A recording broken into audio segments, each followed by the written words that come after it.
All right. Let's see if we are good to go.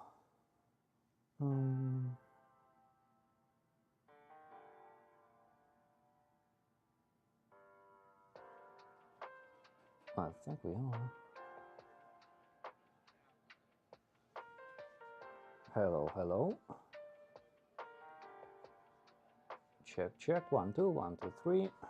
Are we live? We are live. I think we're good. Let's give it a couple of minutes for people to join, and then we can begin the build. Or rather, continue the build. To YouTube, I don't need that notification. Thank you.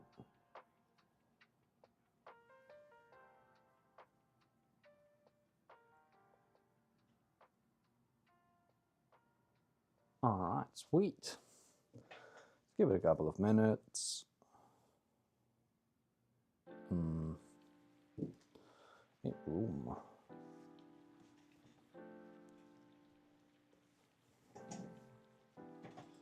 Move that chair out of the way.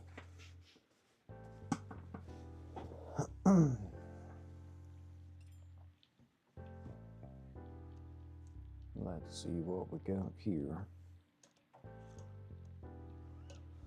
Actually, I might plug in my barbatos while we are working. So there's a little effect going on. I can also turn on the lights.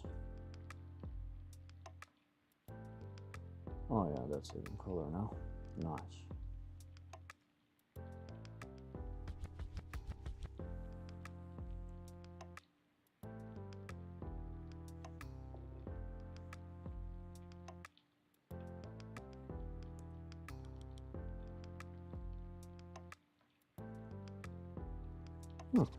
Weird.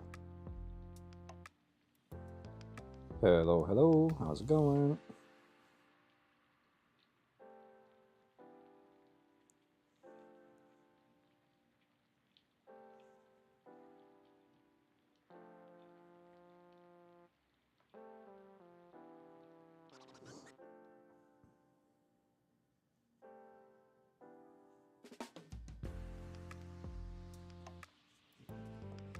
Alright, let's plug in the head unit and torso while we're working on it today. So there's a little side effect going on.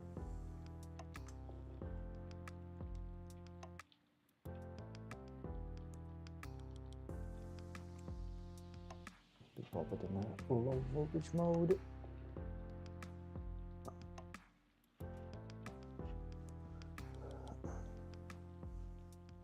Oh, where's my wire? That's the wire.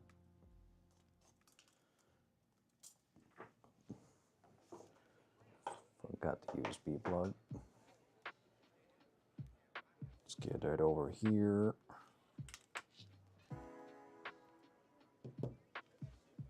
Hello, hello, welcome to the stream. How's everybody doing? Just waiting for folks to join, then we're gonna get to work on the wolf remains. It's pretty heavy git. Crap, don't think I can articulate it so it looks at the camera directly.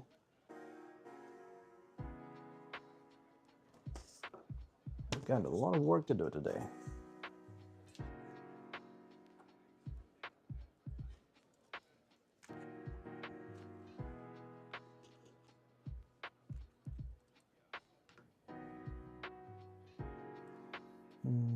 I'll put this right there.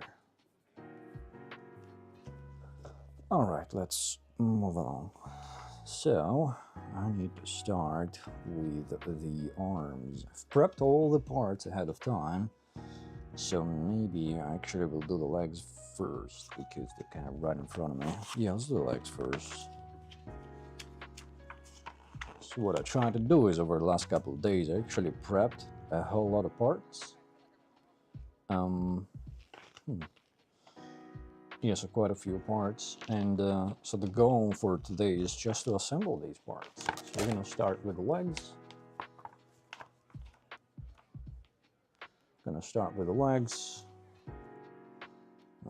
turn off the notifications on the phone. There we go. And then we're gonna do the arms. So basically all of these parts are the legs right in the center. So quite a few. The experience with this kit continues to be a bit of a, I would say, kind of old school third-party experience. Definitely a lot more work than you would have with something like in era kits, for example. Like this requires you to do quite a bit more gate cleanup. Just get the inner frame parts for the legs. So obviously there is, you know, metal inner frame and stuff like that. So there is some minor interconnection kind of misfit. The most common thing has been pegs on the plastic being too long, especially on the armor plastic. On the waist and chest and torso, I had to shorten almost every single peg. And in some cases where the armor interlays with the like other armor parts on the outside, like the turn off that. In some cases where the armor interlays with other armor parts, like here, for example, at the front here, or at the back of the torso, the holes were not actually lined up. So I had to either, you know, kind of drill or extend the hole for the parts to fit together. And overall, the fitment of things is less than ideal, which is very reminiscent of something like Zero Gravity Judge from years ago, for example. It's definitely not on the level of modern third parties, like modern, I guess, top level third parties. So anyhow, let's get on with the build.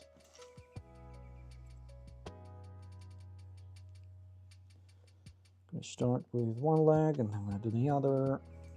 Oh yeah, and undergating is also, it's a bit weird. It's not present everywhere.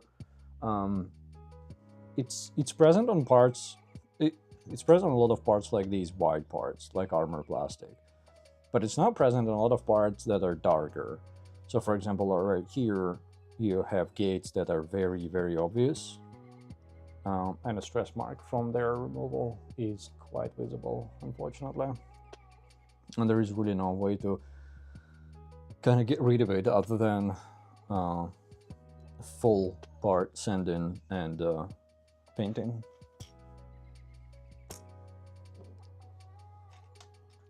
To find the right parts.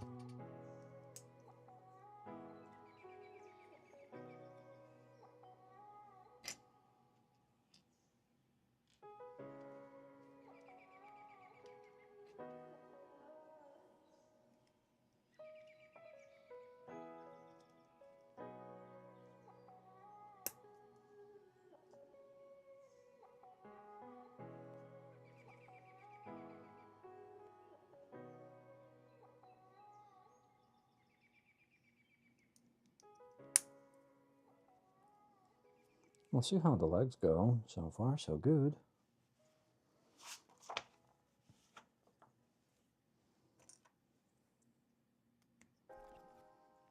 I'm kind of assembling it at first. I'm not doing any kind of detailing or panel line into it yet. I figured I would assemble the kit first, see what fits, what doesn't fit, and then go back and probably disassemble and detail it up.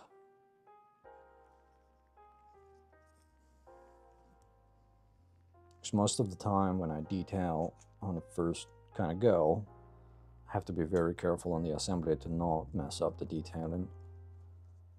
So given that a lot of correction needs to be applied here to the parts, I figured detailing on the first try is going to be risky.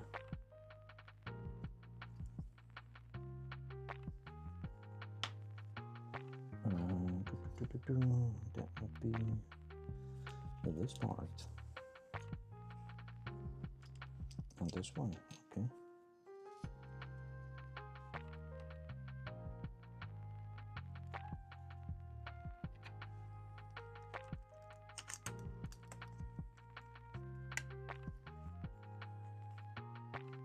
Some seam lines. Yeah, the prints are not like super crisp on this one. There's definitely a lot of like plastic overruns. Very clear seam lines. So I guess you can make this kit look really, really nice if you do custom. Because if you just, like if you sand, you can make it look phenomenal probably. If you can afford to kind of level all of it, sand it, and then paint properly, that would make it look like $1,000,000. I'll show you what it looks like without any of that.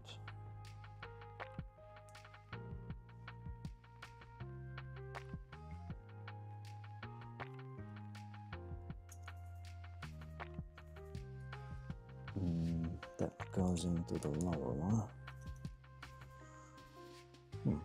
Doesn't want to fit.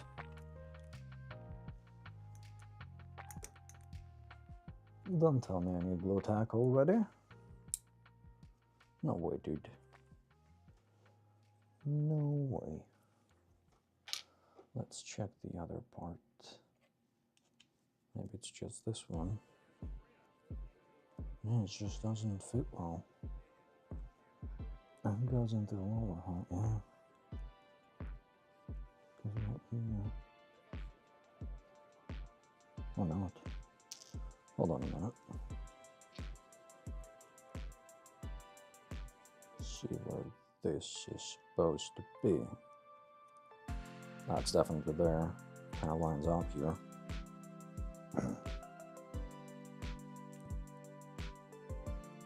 Maybe those parts fix it in place. Let's check. I doubt it.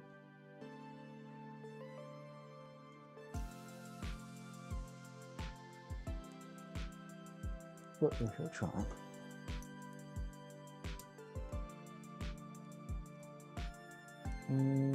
Kinda.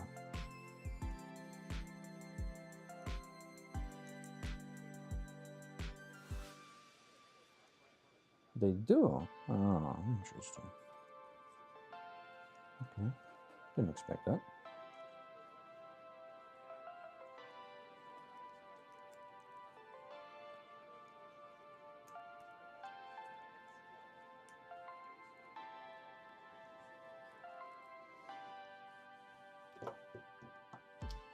This can go back for now.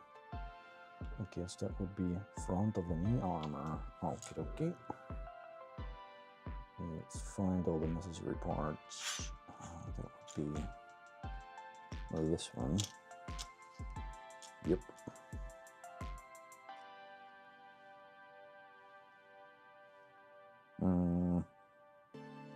This one goes right here.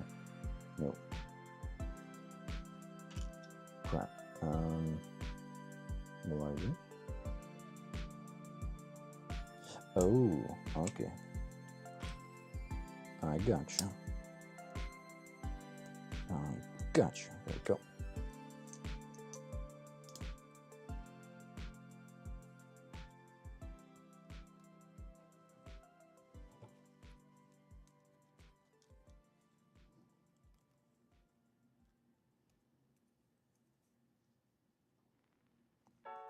Something tells me these pegs are gonna be too thick.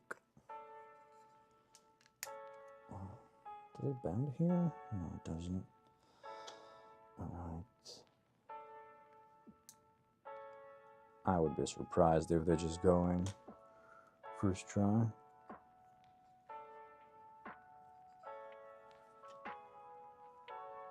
Yo, how's it going? Welcome to the stream. Nice, that's the next build. I'm working on the wolf right now. You mean the 1/100 scale? What is that? Wolf technology or whatever it's called? Barbatos. Lupus. Ooh. Damn, this is... Yeah, they're definitely gonna need some thinning. There's no way I'm forcing them. It's too awkward of a part. I have that 1/100 on the way, I believe. Should be on the way. haven't done it yet. I forgot completely about the kit and I missed it. So I didn't kind of secure an early sample. But I wanted to build anyway. And how is it going, that 1/100 scale wolf?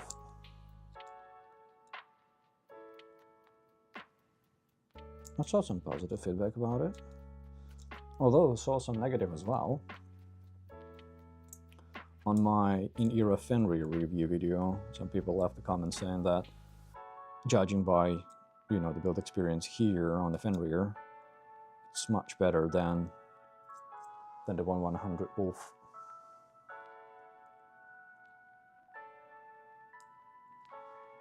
Okay, the pegs are a little bit thinner now. Let's see if... No, not enough.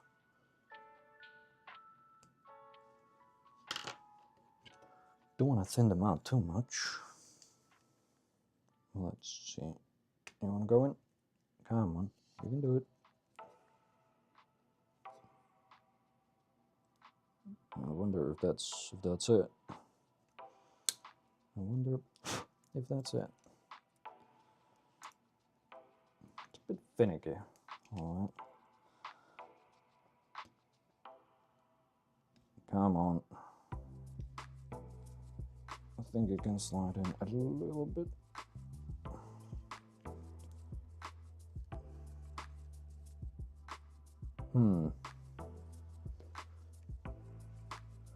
I'm painting mine right now, bro. It's going pretty good. Yeah, a few bad things, but the elbows on the bend in one place on mine. Oh, interesting. Would you say it's in era level experience, or like a more, you know, grassroots third-party experience? Because with this one, they won the 160 scale Logar. This is more of a classic third-party experience, like a lot of peg shortening, hole widening, stuff like that, a lot of cleanup. It's not like snipping and put together like we've gotten used to as of late. This bad boy needs work. And ideally, from what I can tell so far in the Logar, the fact that you paint yours, that's ideal, because Logar has a lot of, I'm gonna try to zoom in and show what I mean. Hopefully the camera focuses. Right here, like the gate marks, even on the white plastic, they are extremely visible. They're super obvious. Not many of them are undergated. It's weird, like a lot of inner frame parts on this kit are undergated, but a lot of armor is not undergated. And some, like, obviously placed gate marks are on darker plastic, and even on white plastic, some of them are so large and so obviously placed that there is kind of no way you can hide it without painting. So I personally don't paint. I don't have the setup yet. I have a plan to, you know, create an airbrush setup. Definitely that's the goal for future, but at the moment I don't. The most I do is I paint with you know, brushes and stuff like that to add some minor detail, but I don't do full out paints on the builds. So what I'll showcase in my review, definitely for Logar, is what kind of experience, well, that's what I show in all my reviews, but anyway, what kind of experience you will have if you are like out of the box builder like myself. I still think it's gonna look pretty nice, but probably not as nice as like Fenrir or some high level top quality third-party kit or Bandai kit.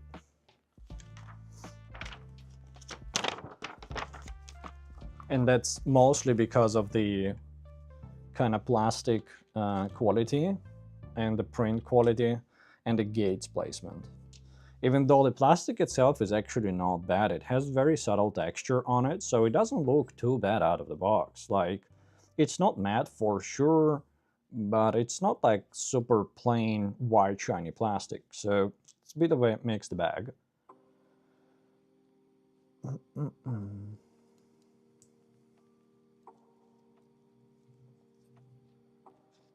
Right, bro, I'm using Gallery brush and mostly Gaia Knots paint. Yeah, the finish is dope. Yeah, I don't know anything about airbrushes, but I know something about Gallery. I'm actually working on a collaboration with them. They have markers, and I happen to have quite a bit of experience in the area of markers. So I've just received a bunch of markers from them, and I'm gonna run them through their paces compared to other markers that I've used and share my observations with you guys.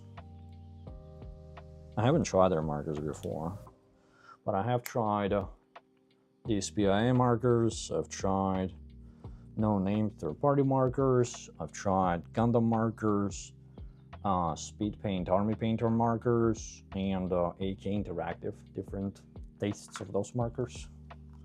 Not that I taste them, but you know what I mean. They seemed to be nice. They were very reasonable in their approach.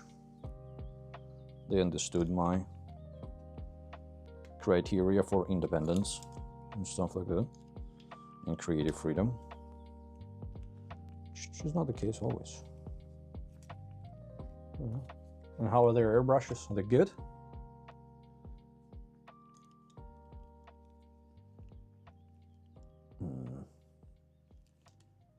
Why is this not wanting to go in? It's a large part. I think it's the metal part that doesn't want to slide in.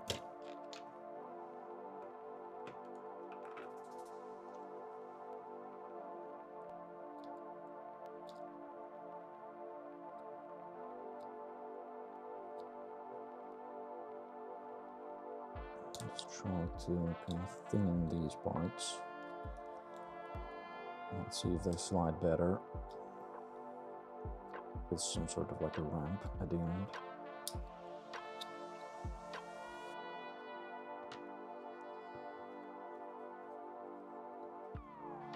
Oh, nice. That's good that your experience with them is good. I'll definitely report to you guys on my markers experience with them. And if I like that, and when at some point I get into airbrushing, I'll definitely try out their products if they're still interested at that time.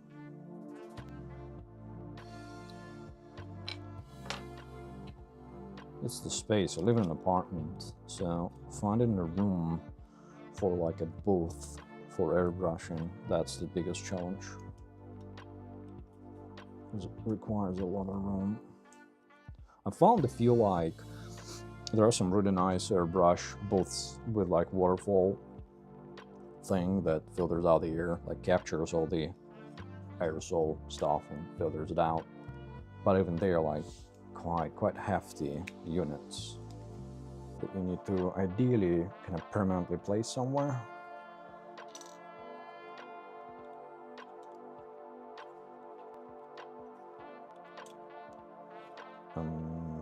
So we need this, then we need another part, that will be this, then we need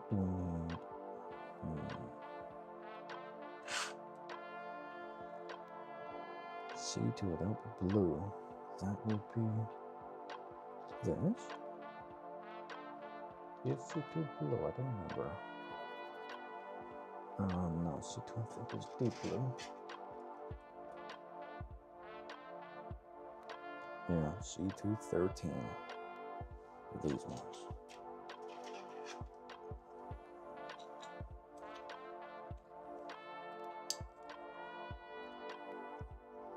It seems like quite a few of those gate marks, they get kind of covered up as you assemble it. That's good. That is very good.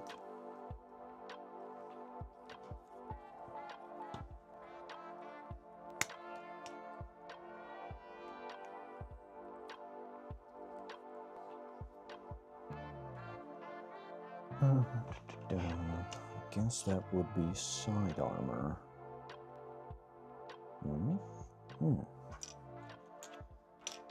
A9,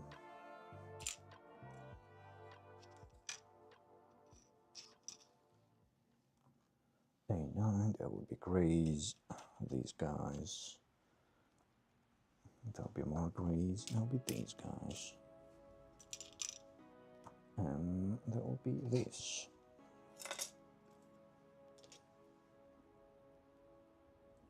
These parts. Okay, I think I have them all.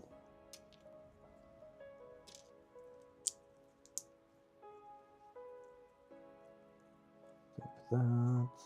There we go. Place it right here. I think the part goes in first. Oh, and I hope that, like in your one, my 160 Logar came in a very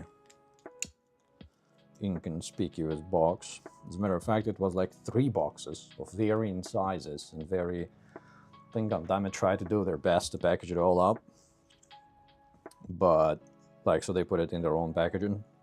But it seems like from the vendor it comes in a collection of random boxes, like one bigger brown box as per usual with most of the runners, then another smaller box, then some runners have the parts cut out in advance and placed in plastic bags, then metal inner frame is in just plastic tray, not in a box. Cape was just thrown in the main box, like not packaged at all. It's a bit of a like underground operation there. Guess it feels like it. Nothing was damaged though, which is a bit surprising. Comparatively speaking, the Osiris was actually better packaged than this, but I had a lot of runners damaged in Osiris. In packaging, in transportation. I believe they even updated their packaging. So probably more than just me had this issue. Come on.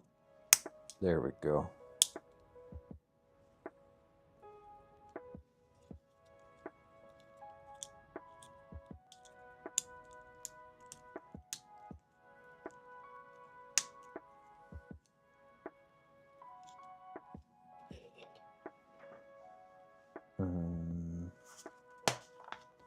Let's see where these parts go.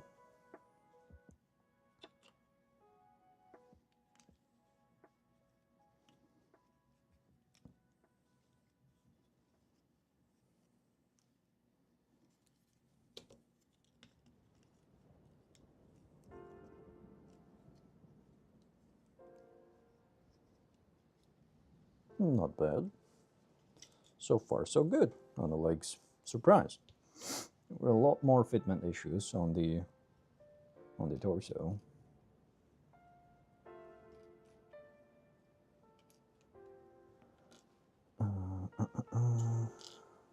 That would be this one. D. I think D is white. Need this part.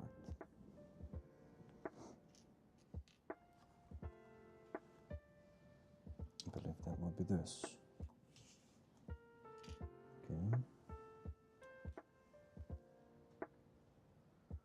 Thinking of building yours today. Which one are you talking about? The Logar?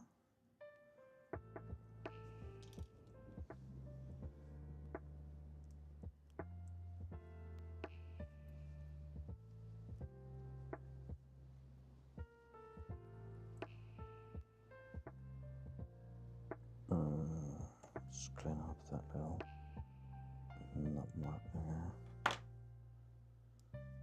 I don't think it's gonna fit flush. Might need to shorten the peg. 160 barbatos. Yeah, I mean, in terms of tips, double check if you have all of the parts. I do not know whether yours is as shoddily packaged as mine was, but mine was in a variety of different boxes and a bit all over the place. So double check that you got all the parts and see if any of them are damaged. You will notice that some of the runners have parts missing. For some reason, those are kind of pre-cut for you, and they're placed in small plastic bags. So eventually everything should add up. And be prepared to do a hell of a lot of cleanup. This is definitely not in era type of experience. It's more of a... I wouldn't say even zero gravity judge, probably even more. I don't have like super crazy amount of experience with different kits. I mean, I've built 52 kits technically, but I've never done something like mechanic ore. From what I understand, this is not mechanic ore, because mechanic ore you need to like really clean everything up and make it fit and glue it in place. Out here I haven't had to glue anything yet. But when you build something like modern Bandai or modern in-era, everything is just easy as pie. Very easy to cut, very easy to fit in place, not much cleanup needed. Out here almost every part needs, you try to fit it together, it doesn't fit, and then instead of forcing it, you have to figure out which peg needs to be shortened or which hole needs to be widened. Like, it's a lot of work. But it's pretty cool. Like, so far I've done head, torso, and waist, and they look pretty neat. I don't know how much of that is visible on the camera, because it's kind of on the edge of my camera angle. It's pretty neat. So yeah. And the parts are quite large, if that matters to you. It's quite an involved build, I would say. We need this, then we need this.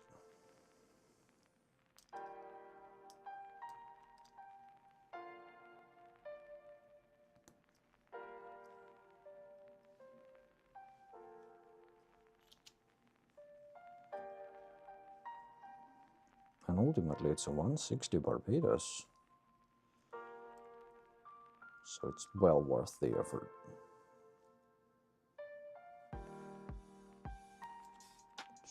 Just a construction here. Kind of layering some plastic on the inside of the knee armor. Pretty cool.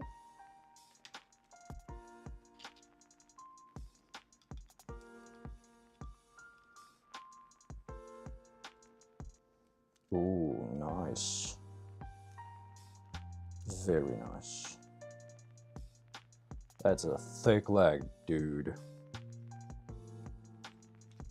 Let's see how the knees operate. I guess there is not a double joint at the knee. No extension per se. So maybe there is. Hold on. I'm gonna try with this. So clearly this part won't move. Oh yeah. So you have this and this moving. But it's about, yeah, 90 degrees. The piston is pre-assembled. There's a little bit of an extension, but not much. And that extension is not really connected to any armor except for the sides that move a bit, but not much. Okay. I didn't expect any super intricate armor gimmicks, honestly. As long as it's robust and posable, I'll be happy. So far, it's also pretty detailed.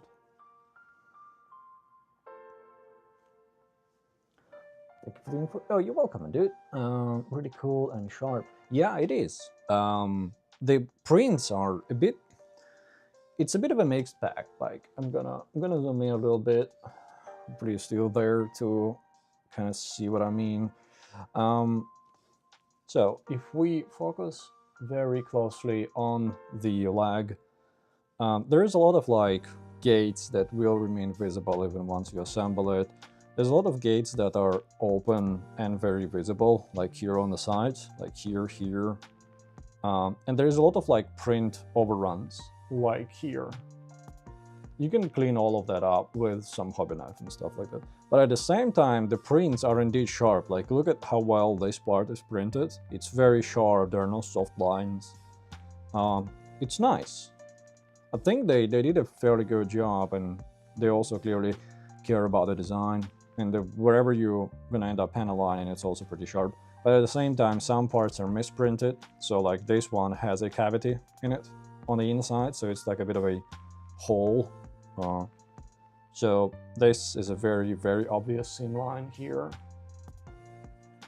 So it's not perfect, but it's really cool. And it's massive. So, and I believe it also was it should be a banging deal. Don't remember what it was on Goddammit when I got mine. But I do remember it was a pretty good price considering the scale.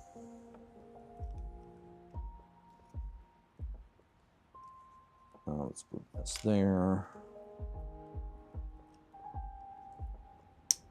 So I just say punch patience. It will be a very exciting build. And I also made a post, if you care about USB power wiring for your LEDs. This kit does come with an LED module. This is a part of it.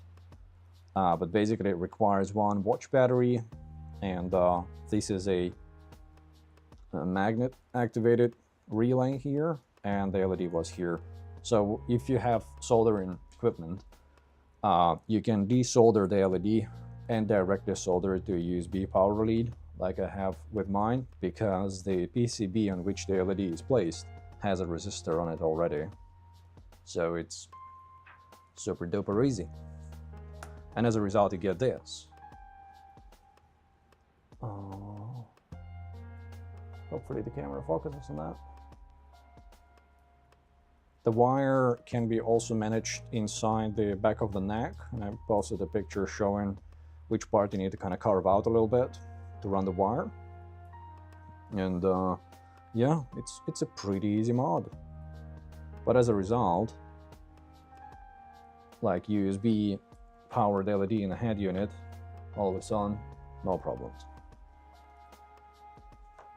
It's very good that they included the LED. I didn't expect them to include LED at all, but the fact that it's also very easy to modify to run your own power is the second best thing, bar having USB wire out of the box.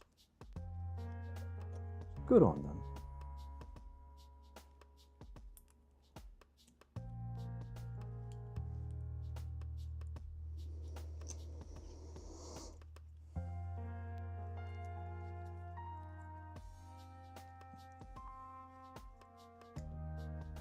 Make sure that all fits. Some red parts on the sides.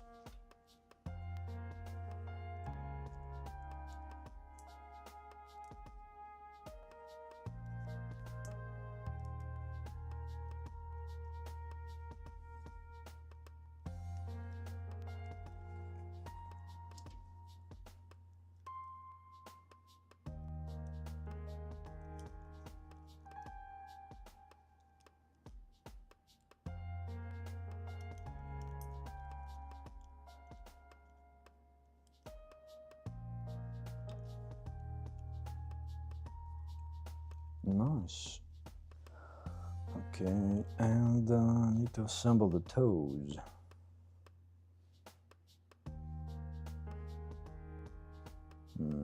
Not this.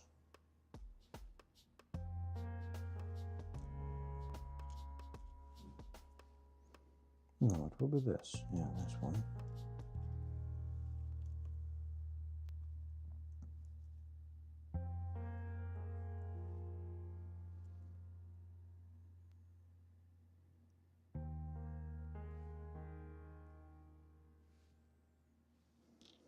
So it's like left and right toe. Okay. I gotcha. Let's see how they are keyed.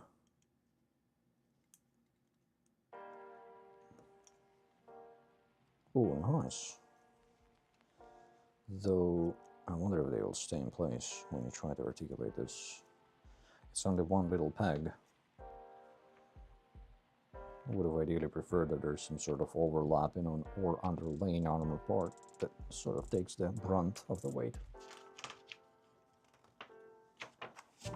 Let's move on to the next page. What we got here, that would be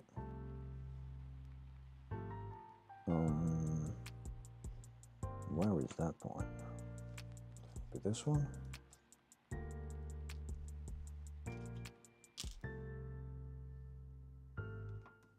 This would be C2.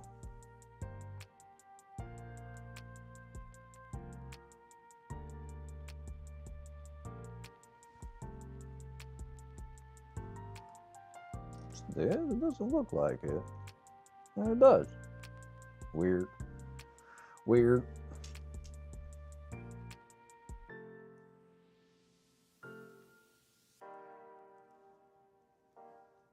Let's plop it back on.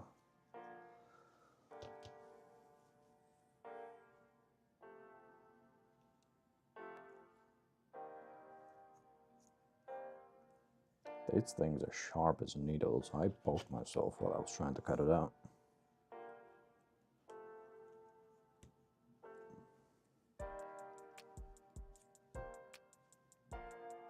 Freaking daggers. And white plastic on the side. That would be this.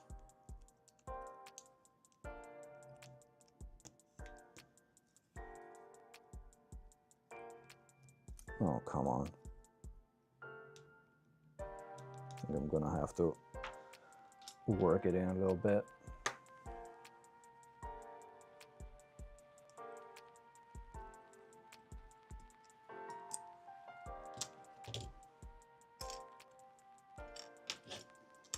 Where's my knife? Let's thin out this thing.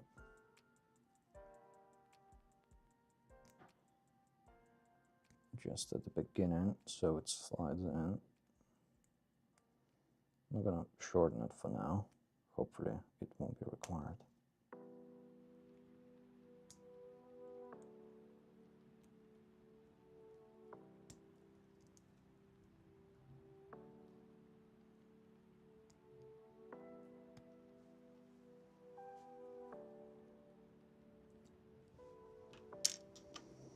Let's do the same on this side.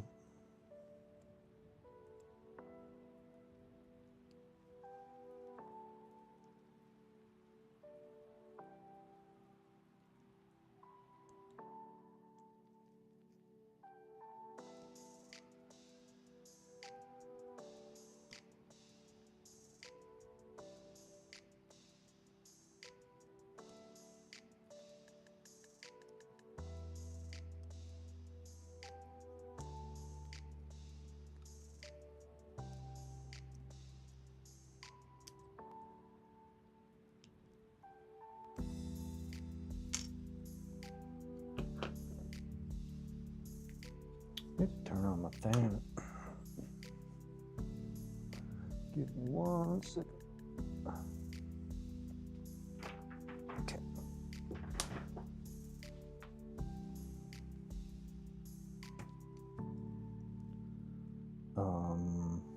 This one goes here. Okay. Oh, one of the bags even fell out.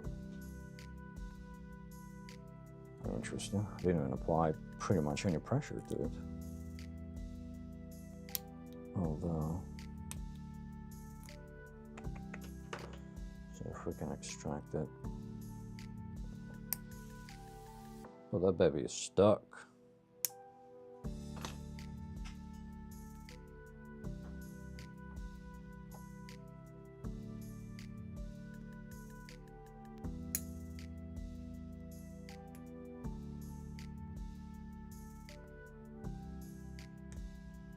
Oh, very, very stuck. Let's poke it with a needle and try to pry it out.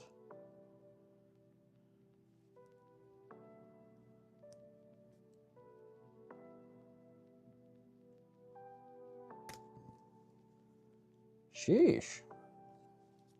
That is proper stuck.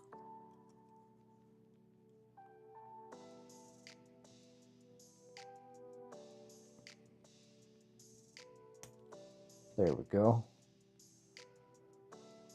You bastard. Where did it go? Oh, there it is. I don't think it's an essential part. Probably should be fine without it. I'm trying to be a bit more careful now. Okay. Now we're in.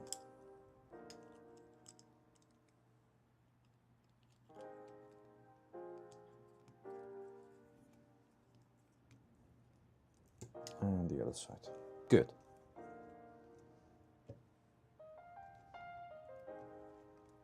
It's not the most wide foot ever, really. I don't think it's gonna be easily balanced in certain poses. Let's finish it. That will be this part. This. Two of these guys. Then. Nope, nope, nope. Not this. This one. And this one.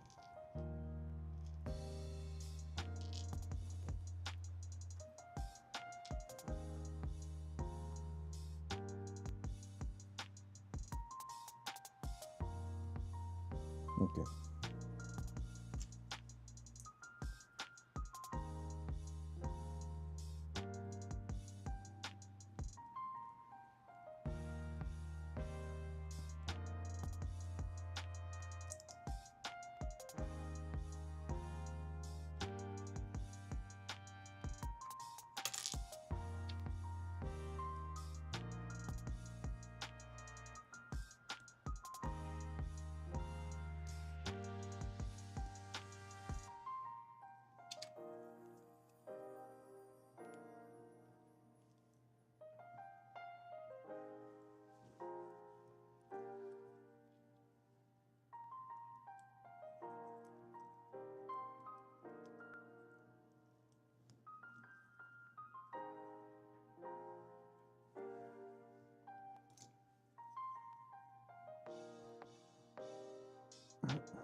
Okay, so that one is in place.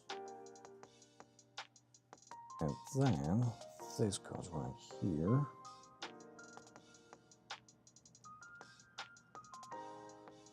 And right here.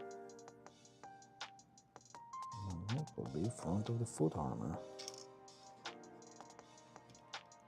Or rather, lower leg. Go. Not bad. Not bad at all. See how much articulation we have in the foot.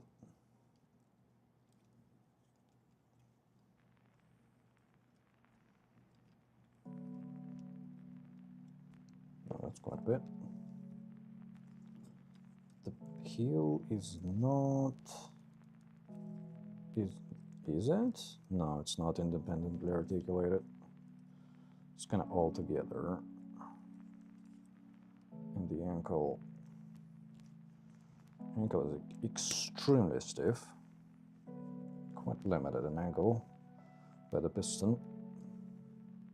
Oh, there we go. Can work it in. Okay, it's not bad.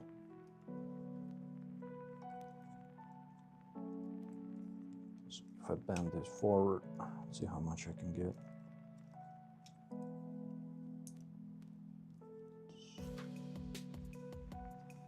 It's not really that much in the ankle itself. It's mostly the front of the foot that gives you the impression of good ankle extension. It's not bad, considering the scale. Actually decent. You stand there, and we're gonna get the other leg done real quick.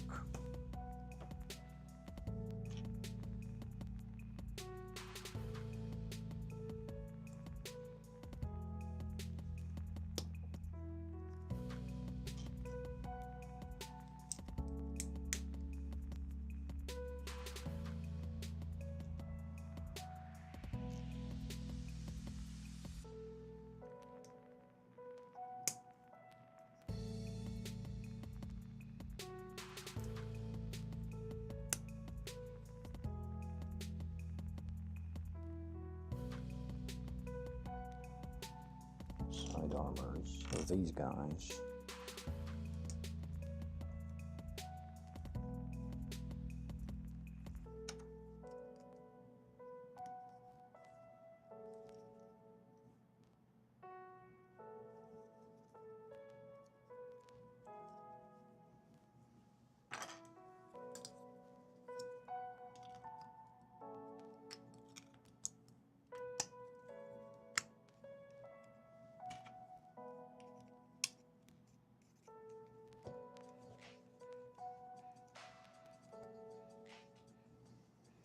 The part that needs to be held in place before I can secure it, this part.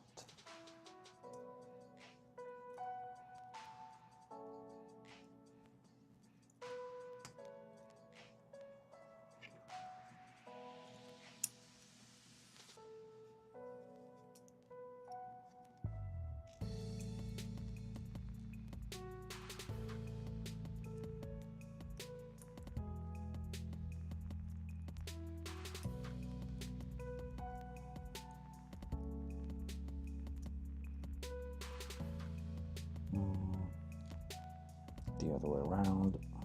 Come on. Oh, crap. You stay in place. And you get it, you know?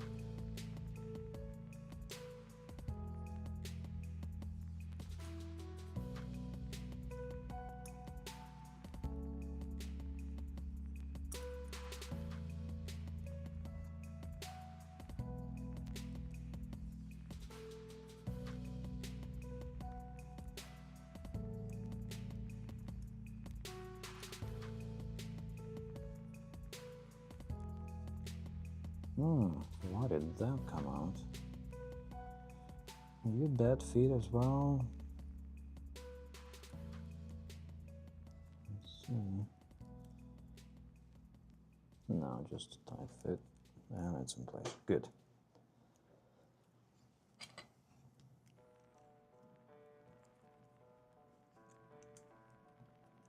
Hello, welcome to the stream from the US. Hey, hope you're doing really good.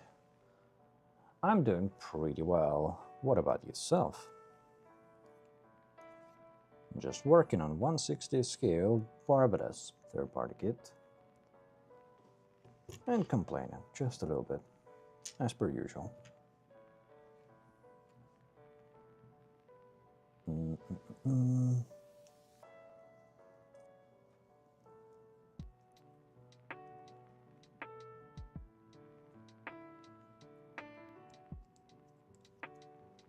Okay, this is supposed to be...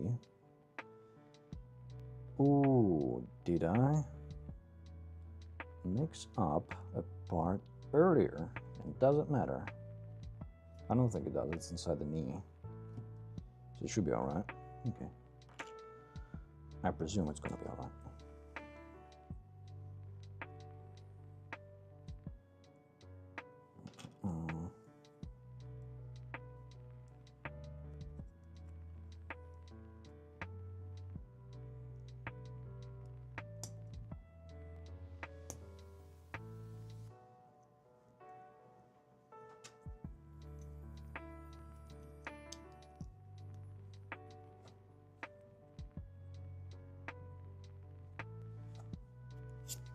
Let's see if the pegs on this side are gonna need thinning like they did on the other side.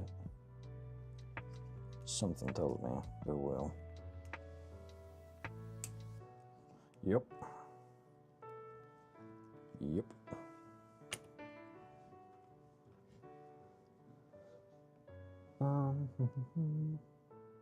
Great, thanks. We have done it. Those free shipping loads. Yeah, dude. See, shipping is taking a while sometimes.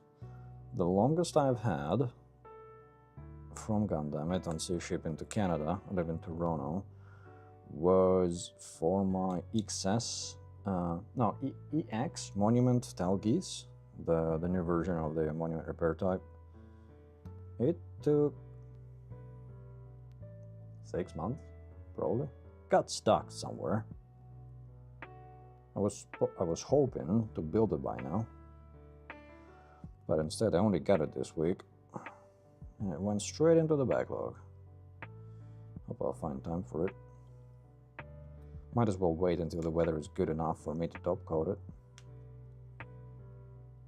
The original Talgis that I built, the 161, I top coated all of the dark armor parts, and it ended up looking pretty nice. This bad boy arrived fairly quickly, actually. Only 2 months-ish. So hopefully yours gets to you fairly quickly as well. Considering it's sea freight, of course, so it will take just a little bit, but hopefully not too long.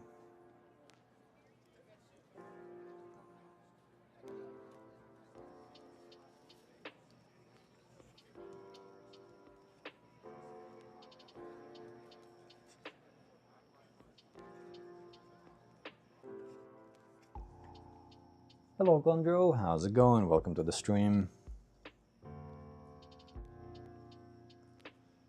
I hope you're doing very, very well.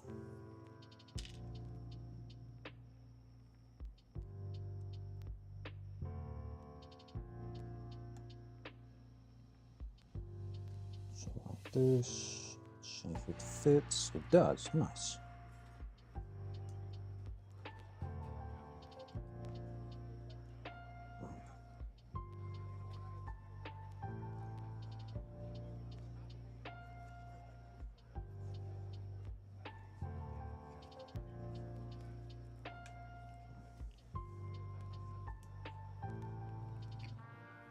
Oh crap, I'm gonna have to detach that part and shorten another peg.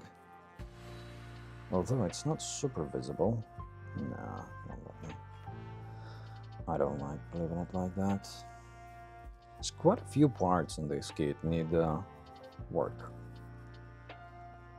A lot of cleanup. If you paint, you can make this kit look phenomenal. However, I don't, so in my review I'll show what it looks like as an out-of-the-box sort of experience. Metal parts are actually really good quality. No rust. They seem to be a little bit like pre-lubricated.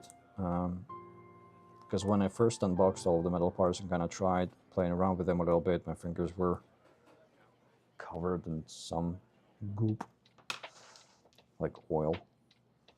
And the fit, surprisingly, or rather not surprisingly, should be expected, the fit is actually pretty decent between plastic parts and the metal parts. The fit between plastic and plastic is not super consistent. So, like peg shortening, hole widening, you know, stuff like that is pretty prevalent here. There is also a bunch of print smaller issues.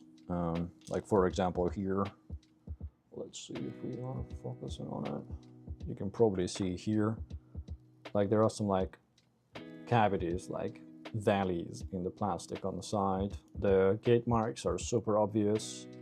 Even on white plastic they're quite visible. So it gives me some old school Bandai vibes. Ideally, if you paint and willing to dedicate a time, leveling all of these parts and painting them would make it look $1,000,000 better. But out of the box, the observation from me will be probably, you know, buy with caution if you're willing to accept the deficiencies of it. But it's still like a lot of armor parts are super crisp, like really well printed, look nice. And I think I managed to break one part and I had to glue it in place. Actually forgot about it. On the back of the neck here, this one of these things actually fell out. Barely touched it and it completely fell out, so I had to glue it in place. The plastic is not strong. Like, applying pressure needs to be very, very considerate, or you risk breaking the parts.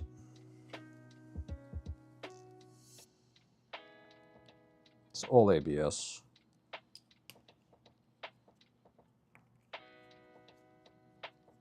So like if you compare it to something like in ERA, like Fenrir, which I just did, or any other in your kit really. This would be like a bootleg kit. Still nice. I would imagine. I have never built a modern nuclear kit, but I've read a lot about them. They require an immense amount of work and glue.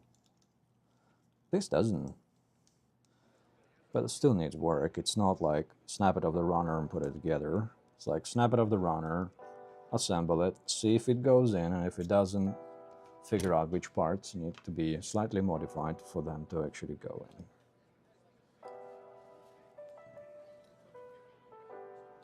So far, that's been my experience.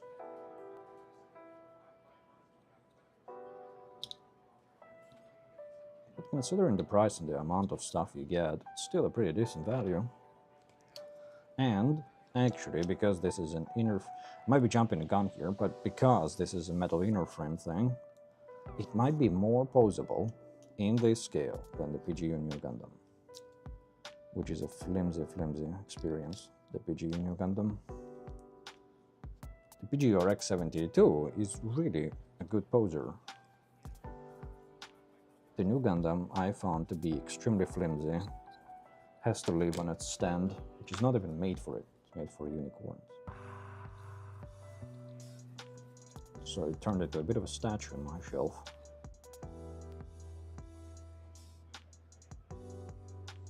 You're gonna paint yours? Nice! That's perfect. Painting is what this bad boy needs. It will look phenomenal with some paint.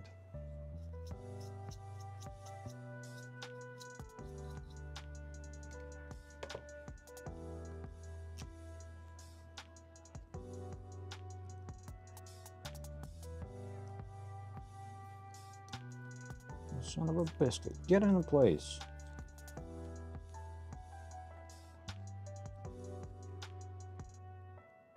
Let's give it a little bit of pressure.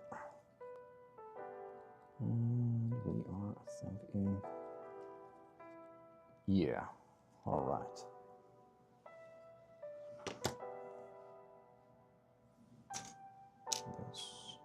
This, and this.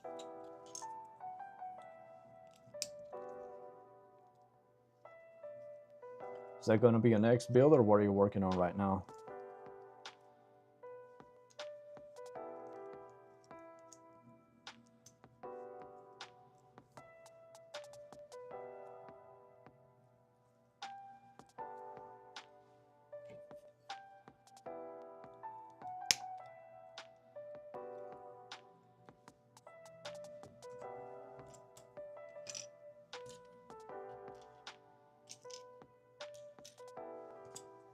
Where's the other one of these? Oh, right there. And these guys, let's put you right there.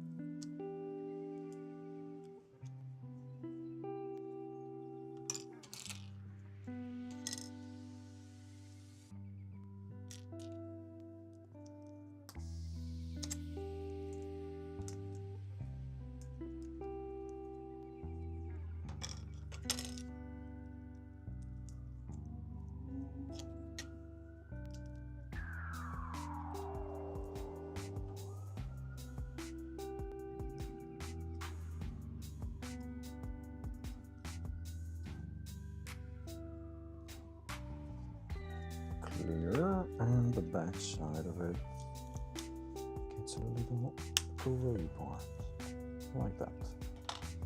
Let's get the other one.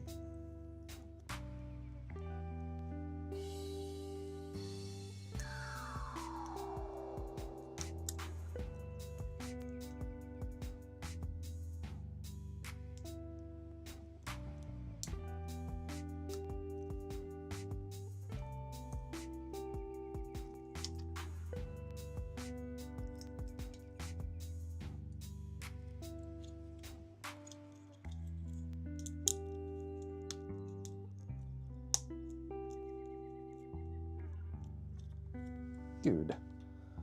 And that goes on the sides of the knee.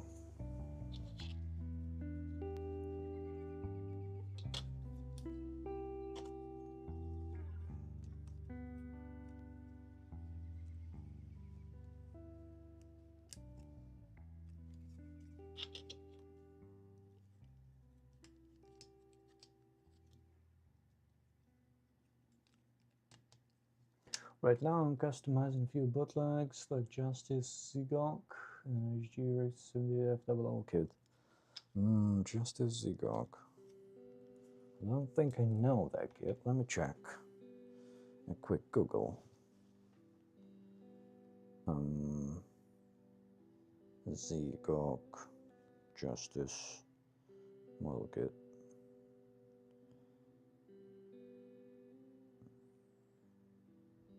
Okay, so it's just a high-grade Zigok, but you know what I just received? I just received the Cyclops Studio Zigok. It's a 160 scale. Bad unit. Came in a lot of boxes. Like a massive box. I'm very curious to build it. There's like a dozen boxes of various sizes. Seems like a lot of metal. I was actually talking about a friend of mine earlier. I've built, I mean, it's not a crazy amount of kits, but still quite a few, 52 so far.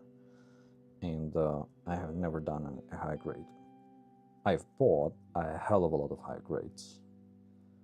I probably have north of 40 high grades in my backlog.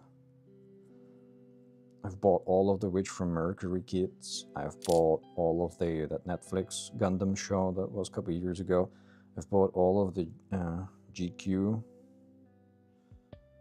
And I've never built a single one. And at this stage, it's almost like a theme. You got King Crab? Nice!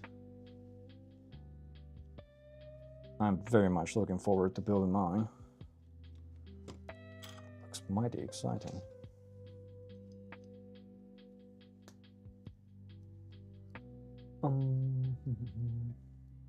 I just finished Regus last week. Looks damn good on my desk. Trying to decide what to build next. Curious what you would start next. I haven't done Regus. There was actually a poll on my community page whether we do Regus and Gus or this, and this bad boy won by quite a margin. So probably after this, I'll need to decide.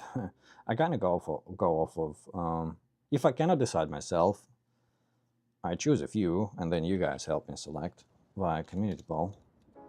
But if there's something that I really want to build, I just go for it. At the moment, my sole focus is on this guy. I did get from Gundam though the new modern nuclear MNP something Lubel, I think it's called. Not very good memorizing the names. So I might do that one actually, because it's kind of fresh. And building modern nuclear kits is actually super easy. They don't require a lot of work. There are a lot of parts, but they're fairly straightforward. Just snap it off, clean up, assemble. I tried panel lining last time I did one, and it didn't really need any panel lining, nor did it benefit from panel lining, honestly. And they don't have water decals, and that cuts the building time by a lot.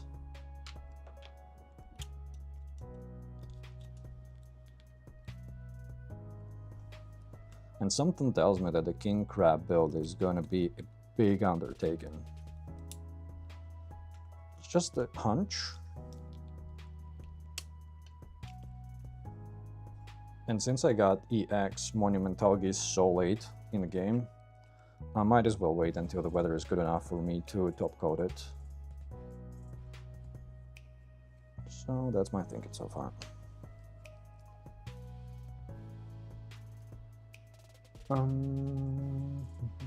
Just finished regular. Did get King Province last week.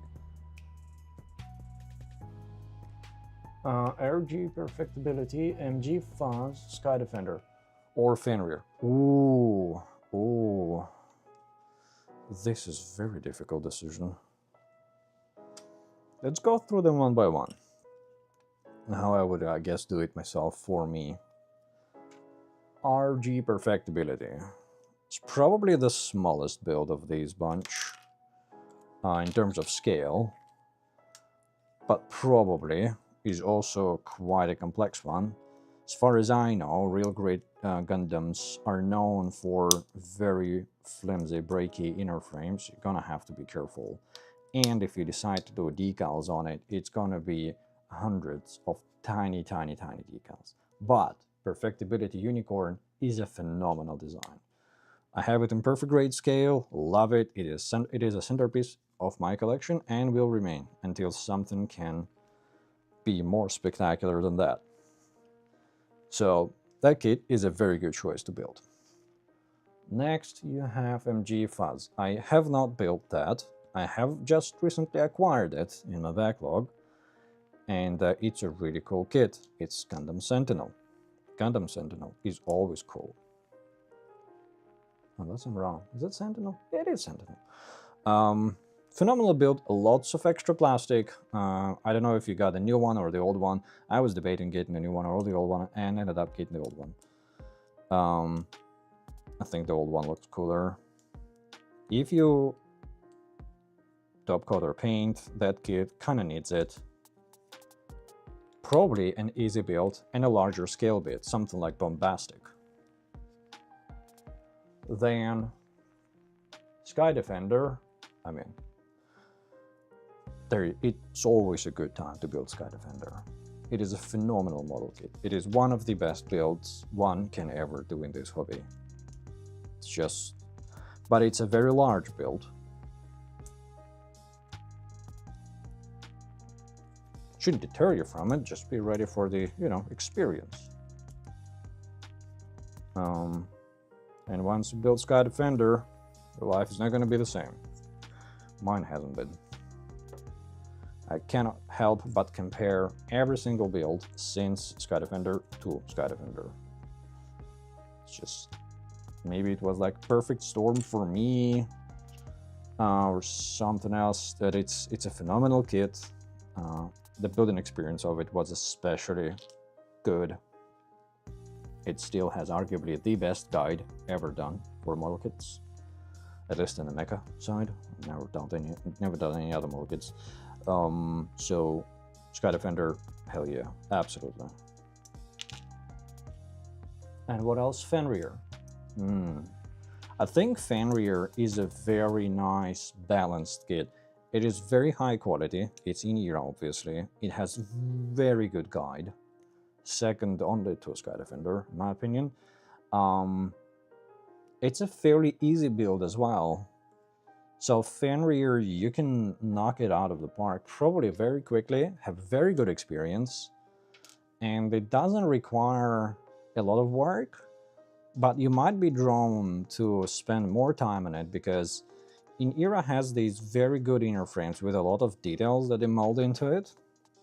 So at least in my case, every time I build an in-ERA kit, I end up doing a lot of custom work to the inner frame, like painting it, detailing it, paneling all of it, adding a bunch of details with the markers, and only like half of it, at best, ends up being visible on the assembled kit with all armor attached.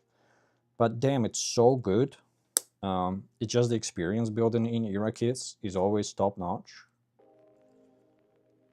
So yeah, I guess it depends what you're after. If you want like a decently sized, quicker build, I would say in ERA. If you want fine, intricate experience on a smaller scale, real great perfectibility, is probably a phenomenal kit, though I haven't personally built that. If you want once-in-a-lifetime experience, Sky Defender, absolutely hands down. Once you build that, you'll never be the same person.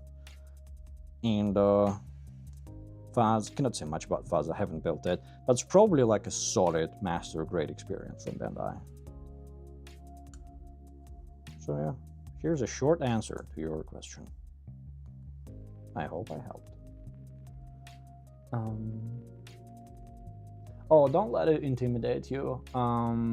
Sky Defender, it looks like a big box, it looks like a lot of runners, but trust me, the process is very, very straightforward. The guide is phenomenal. It tells you exactly what runners you need at what stage, so you don't have to like manage all of them at the same time. It really is a great experience. Sky Defender is phenomenal. Although I've heard that, you know, some people experience kind of build fatigue with the same kit, and they get tired. I personally don't have that issue. I do not mind spending months on the same kit. But yeah, obviously Sky Defender is a larger build. But then it's staged so well that every part you complete on Sky Defender, like at first you complete the stand, I believe.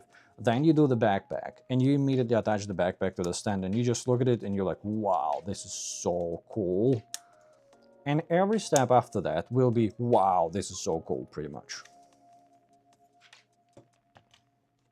That's kind of what carries you through that kit. You think it's so much, but then as you start building it, every single step is phenomenal. It also probably will make your fingers scream. It has a lot of POM on the inside, Sky Defender, and they even have like help videos for the assembly, like short videos showing you how to properly assemble certain joints.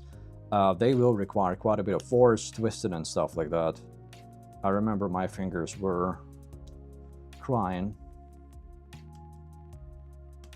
to an extent when I built mine. And when I was installing the LED set for it, because it requires partial deconstruction. Yeah, and if you have a LED set for it, obviously, that will be even cooler. And you should consider doing LED set on the first go with that kit.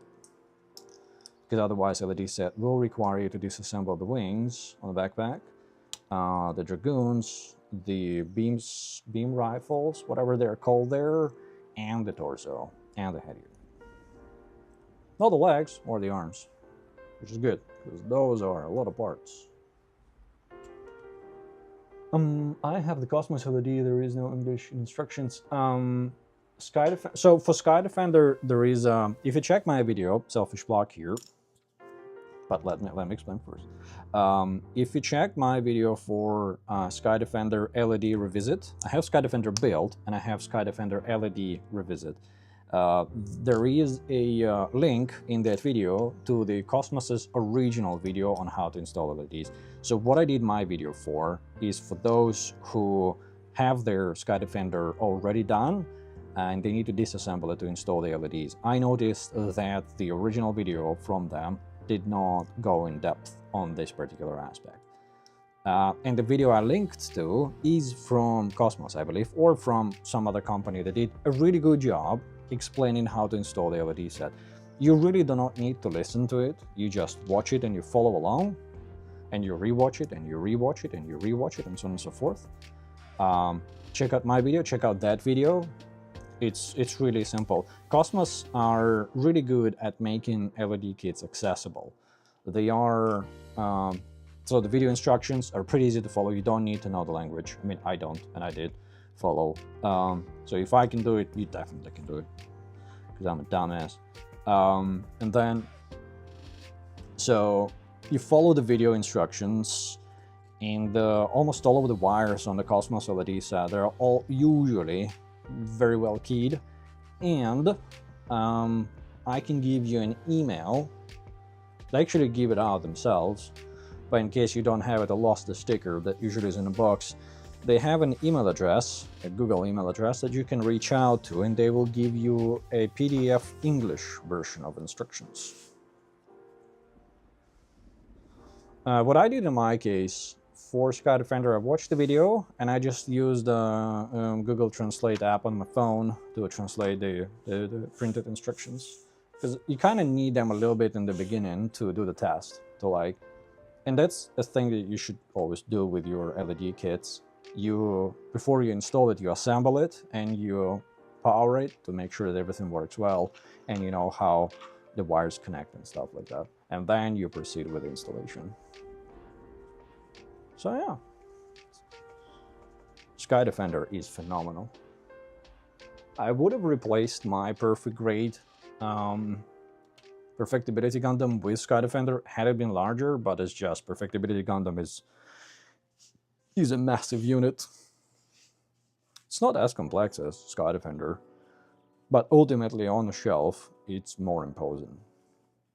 It's even more imposing than I have next to it. I'm just looking at it now. I have PGU, which might rival my Perfect Grade Perfectibility once I get the Unicorn Art LEDs for it, because that thing will come with LED effects for the fin funnels, which will be phenomenal. Exia is nice, very cool LEDs, but she is pretty small. And PGR X72 is a very cool guy, but a pretty small guy. Oh, you're very welcome, my friend. Feel free to ask anytime. Happy to help. I'm very happy to ramble. Anytime, pretty much. Just hope that some of this rambling is actually useful. Excuse the noise, I have to vacuum this up real quick. But before that, I need to clear out my vacuum. Bear with me.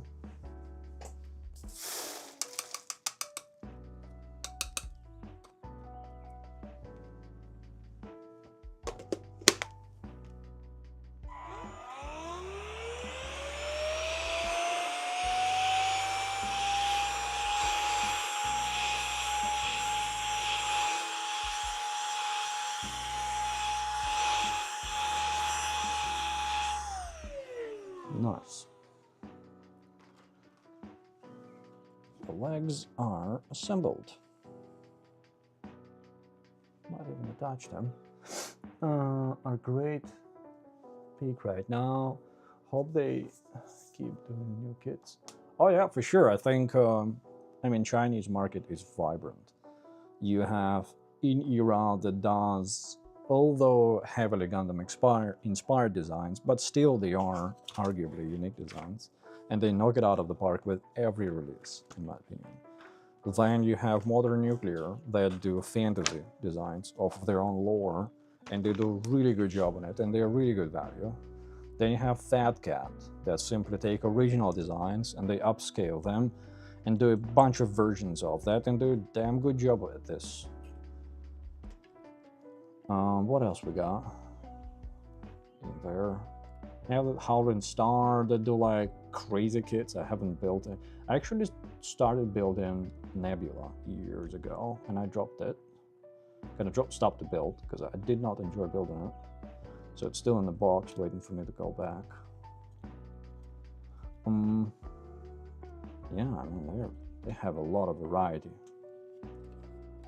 and really good quality. I mean, some kits like this one are obviously, you know, classical third-party experience, I would say. You need to be ready for it. But kits like In-Era or Sky Defender and stuff like that, they are rivaling first-party building experience easy. I wish third-party did more PS plastic stuff, not just ABS through and through. But with a steady water-based liners and model washers and stuff like that, it's fairly easy to work around that. It's not the end of the world. For me, it's good that there's so much on the market that for us builders and as a content creator, I don't have to just build whatever is available. The gear acquisition syndrome is also crazy. You can buy so much, like at any point there's so many kits on the release radar and stuff like that. And you definitely can easily buy more kits than you can build, even if you just buy the new ones. I want to build a couple of classic Bandai kits this year, though. I've just managed to acquire Turn X Gundam because there was a reprint and massive restock. Oh, son of a biscuit! This is not going to be easy to attach. Okay, let's see if we can maybe detach these parts so I have more room to work with.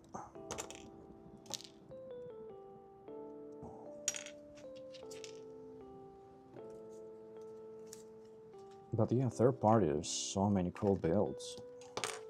And the value, oh. I was really like the PGU new experience was so good, but such a mixed bag in terms of value. The inner frame on it is phenomenal, all the details are nice. And it looks mean as hell, but it's so flippy floppy. The action base is just the old unicorn action base. Just kind of look at that and you're like, oh my god, what, 800 bucks? Just can't help but be a little bit disappointed, just a little bit. So like, come on, Bandai, I know you can do so much better.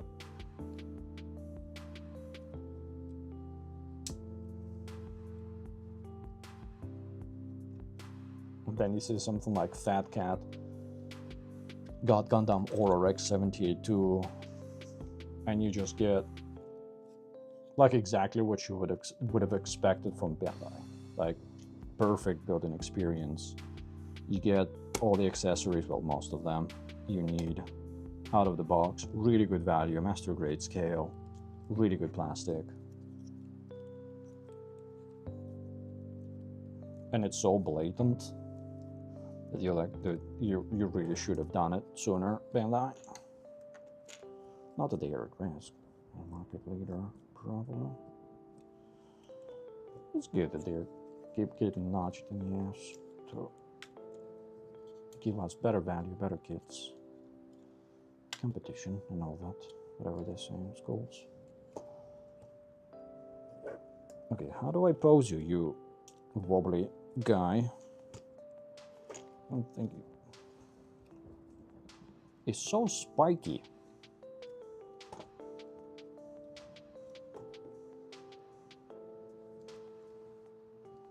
So if we give you a wider stance and angle the angles, you're gonna stand.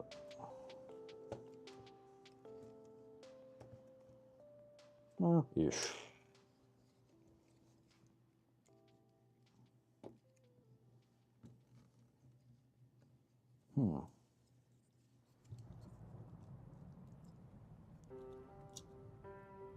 It seems like the foot does not want to align on one plane.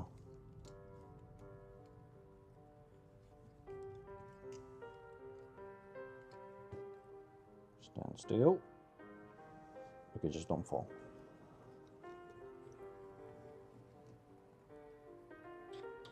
Let's put this back right here.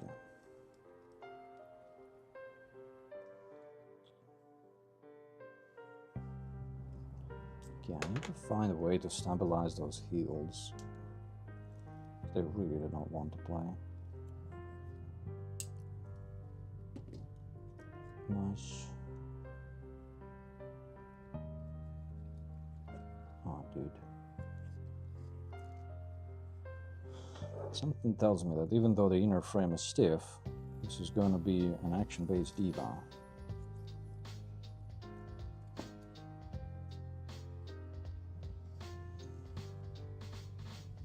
We'll see. Won't rush my judgment.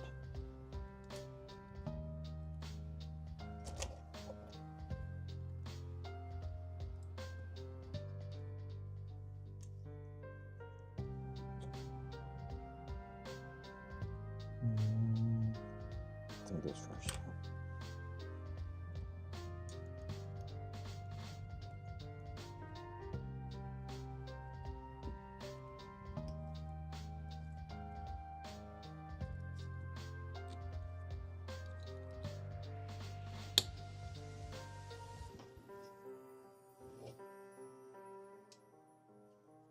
All right.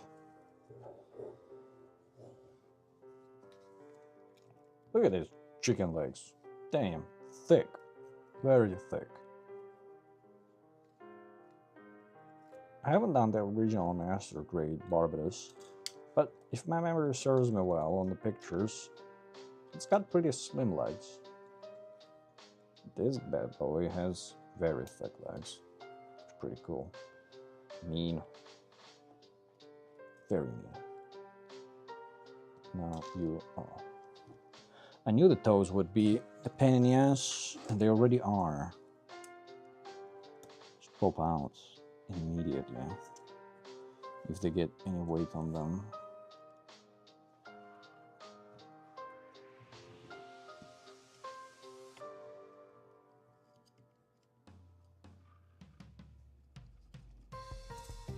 Okay, you stand right there. Yeah, good. Let's take the vise out of the disc. Just there, and let's get the arms done. I haven't prepped the shoulder parts, so unless that includes shoulders, which I'm not sure it does. Where are the arms? These are the arms. Looks badass. Yeah, dude. If you had to rate these three kits 1 to 3, what order would they be? Nemesis, Osiris, and Sky Defender? Ooh. It's like making you choose your favorite child, really. I can't. They are all nice. They're just different types of nice. I know it's a cop-out. I know. But hear me out.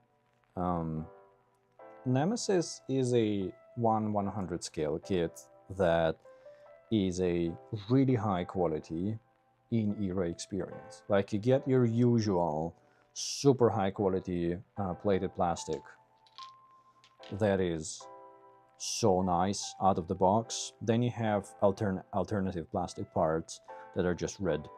Then you have the action base that is second to none. They really went all out there. The accessory set for Nemesis is truly phenomenal. It's so many transformations, guns, gimmicks, and stuff like that. Then Nemesis was also their first kit. Oh, don't fall. Jesus. I nearly had a disaster here. Nemesis was the first kit where they forced... I might be wrong here, but I believe that with that kit, in-era forced the entire industry to step up their 3D sticker game, because in the Nemesis, their stickers were extra thick, extra deep, so the 3D effect from them was extra. You know, extra. So that kit is awesome. It's really great. And it also came with a lot of pre-posed fixed hands, so it was such a joy to work with. My shots from that build are still some of my favorite shots I've ever done. I was pretty bad shooter at the time, still am, but at that time I was pretty bad. So there's a lot of like post-production that I had to do, and even now, like looking back, it doesn't look super as good as I would have liked it to look. So Nemesis is phenomenal. Then going to Sky Defender, I mean, I've said so much about Sky Defender already today. Really cannot knock it on anything. Sky Defender is a phenomenal kit, especially if you like the design. Like, I've done real great High Neo Gundam. It was one of my earlier builds. I've top coated it. Let's make sure we don't screw this up. Hold on a second. Am I on the wrong arm? Am I? Why is it? Confusion. Oh, it doesn't articulate there. It does. Okay. So it should be like this. Yes. All right. So Sky Defender, I've done real grade Sky Defender. They're Bandai real grade Sky Defender. Really cool kit.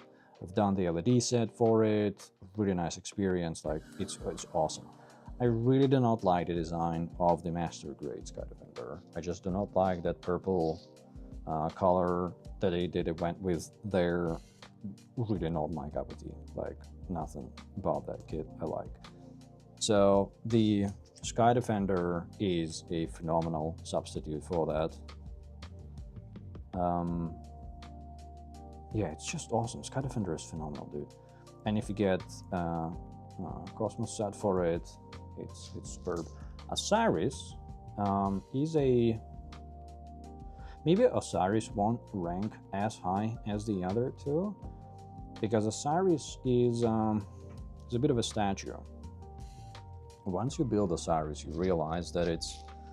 Well, inner frame on that kit is just bonkers. It is so good, so much detail. I was so impressed by it. I even made a separate video just on the showcase of the inner frame, like video shots end to end. Where is the part? But once you put it all in place, it is a smaller scale for the amount of detail it has, so it's extremely jam-packed with detail. It is very difficult to pose it around. It's just a statue. At least in my case, every time I think about changing its pose, I'm like, nah, dude, it's too much work.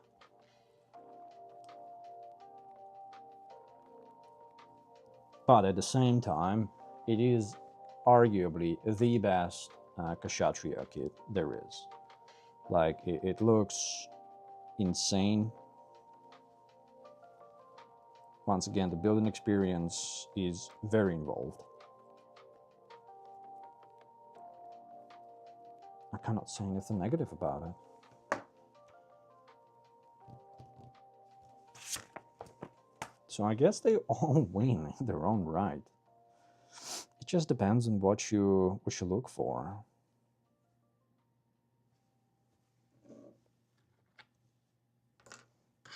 But they're all like monumental kits and releases. Not like, you know, run-of-the-mill, run-of-the-road type of release that you forget about.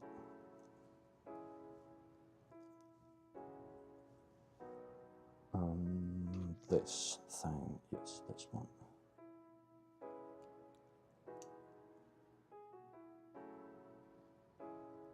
There we go. We go here. There we go. Then we need this part.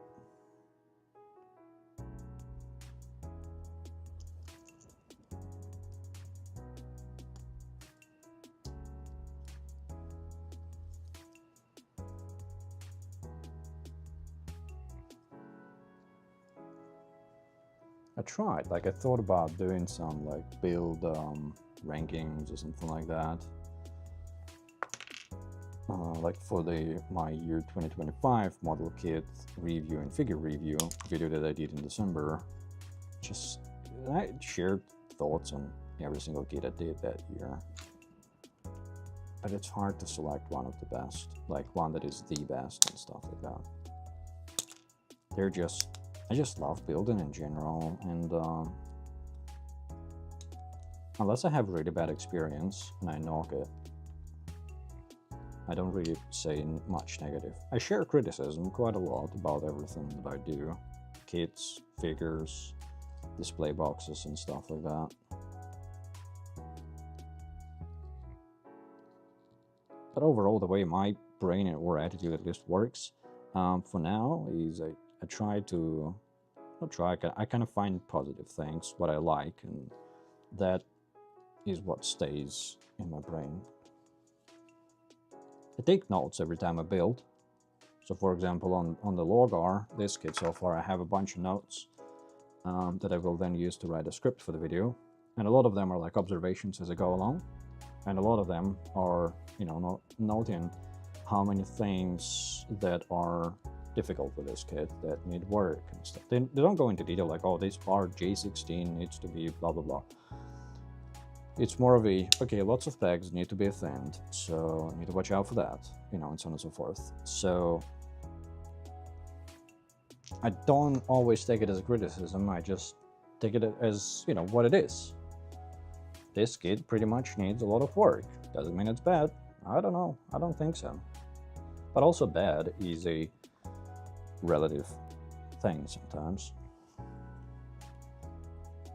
Bad can be less than ideal building experience, but if the result is worth that, would you say it's bad? You know,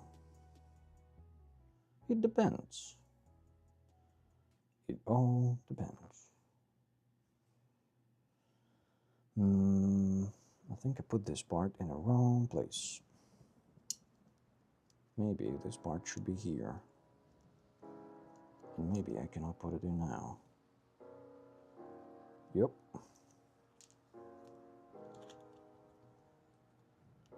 I got a backlash. I got a blackish purple electroplated Osiris on order from model. It's about 6 months later on custom code kits. Oh crap! Do they like pre-paint all the parts for you? Is that from the original maker, or is it like a third party buys the kit for you and they do a bunch of custom work and then they send you the finished result, or do you still have to build it yourself after that? Never heard about something like that. Sounds cool though. Electroplated blackish, that would be jet black beauty.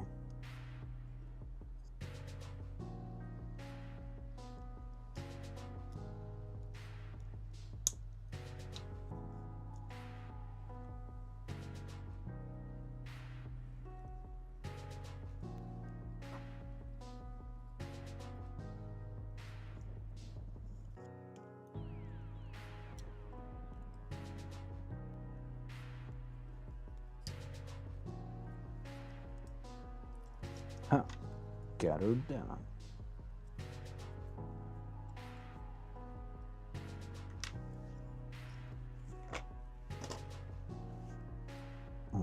W's. I don't think I've prepped the W parts. What did I? W1, W2. Yes, I did. Good. These ones? Yes.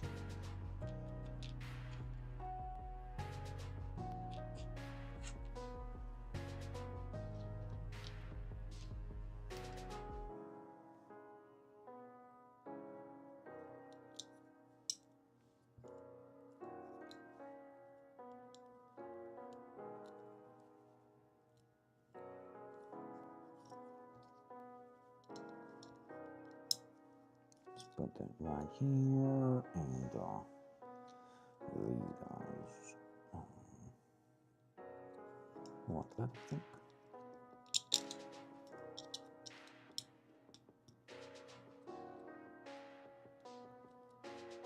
Come on.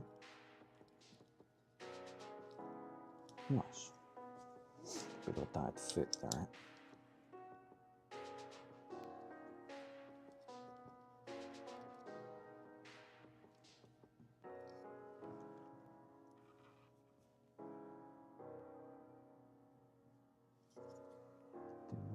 To bring the piston in.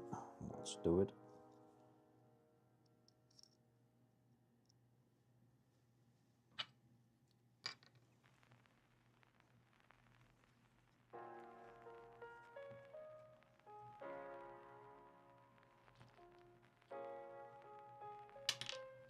Look at this guy and this guy.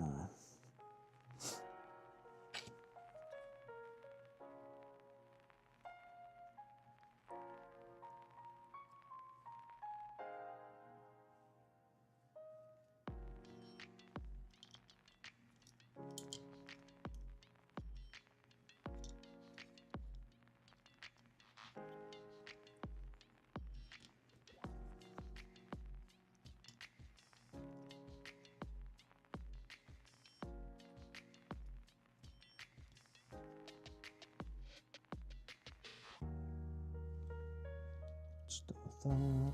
Yellow part on top.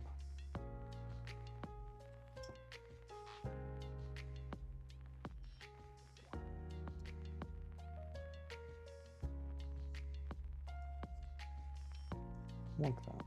Nice. Then we have this armor stuff.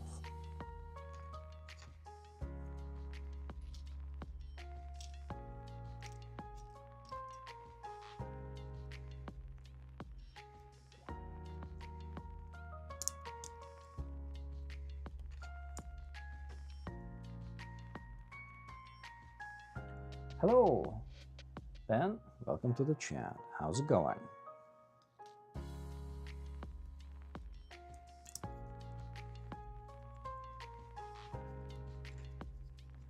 We're just working on some 160 scale barbatos. Try not to screw it up. It's quite an intricate build.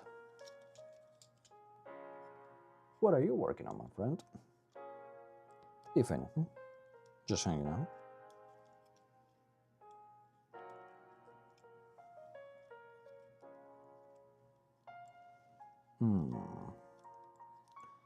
This might not fit, which might mean that I screwed something up. Let's see.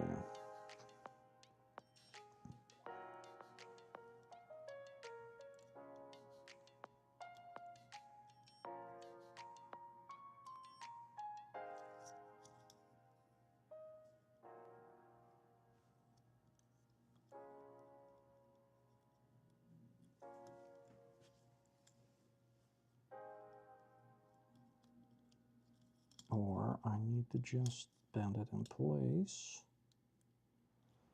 and see if it reaches. Uh-oh. Hold on.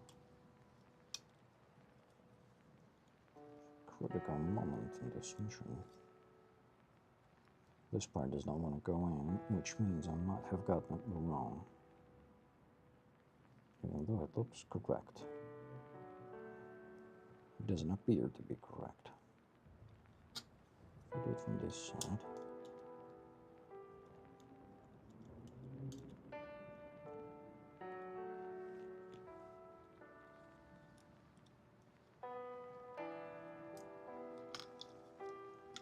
So I guess these things should interlock. They're definitely not correct if they are interlocking. Okay, let's stick it out. Stick it the other way around.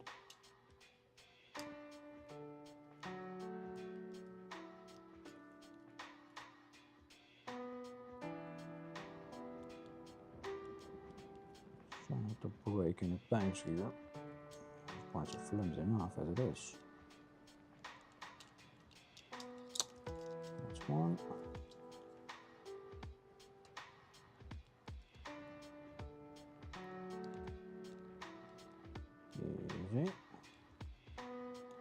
Easy. Easy.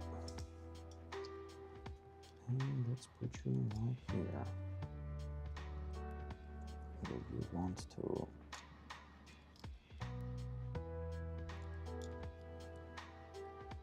Dang.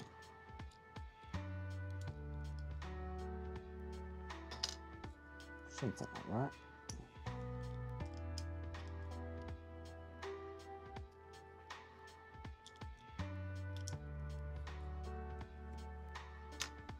Let's see.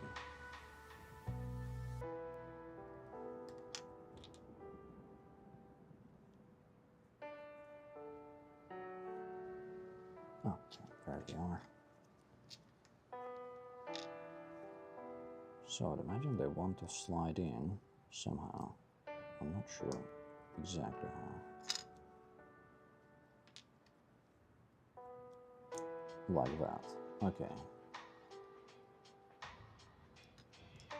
But then this will pull it. I guess it won't be just sliding in.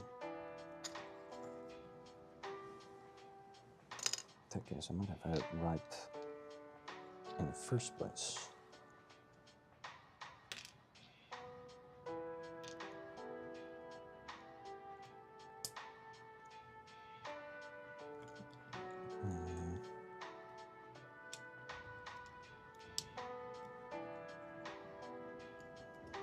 to one side first. So it's going to attach the 3 different parts at the same time. Ooh. Okay. Let's flip up the shoulder.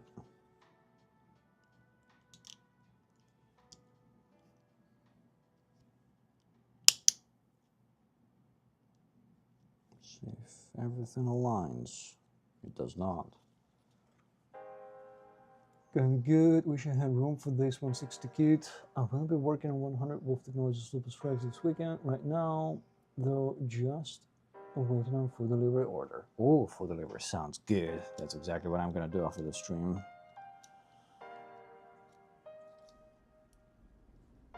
I like to reward myself with a little bit of food.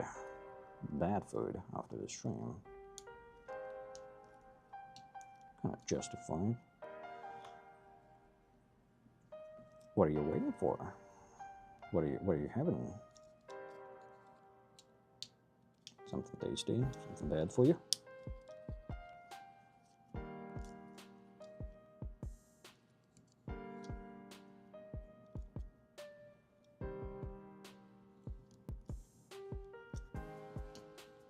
I'm thinking maybe pizza later.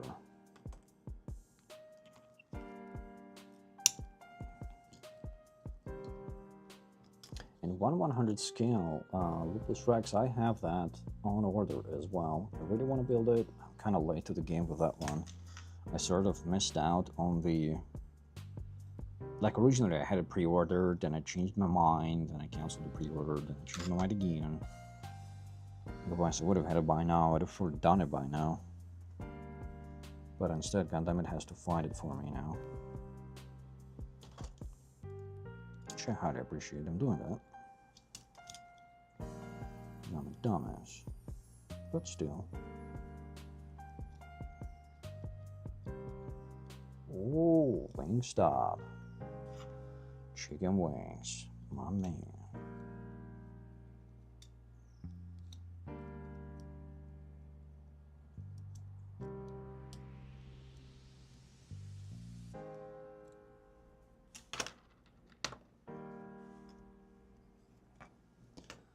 I guess where to God this arm is gonna be annoying. I'm pretty sure this piston is gonna have to go on the inside here. Does it fit? No, it doesn't. So it doesn't go on the inside here. Okay, let's assume it doesn't. Let's put you right here. Let's put you together. And let's attach the back of it.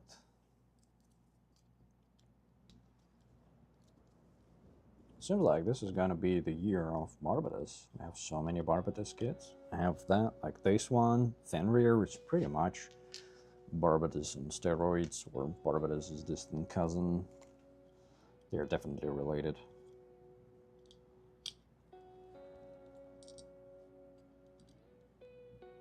Then there's 2 100 scale Barbadoses there. A lot of Barbatos. It's Barbin time. It's Barbin year.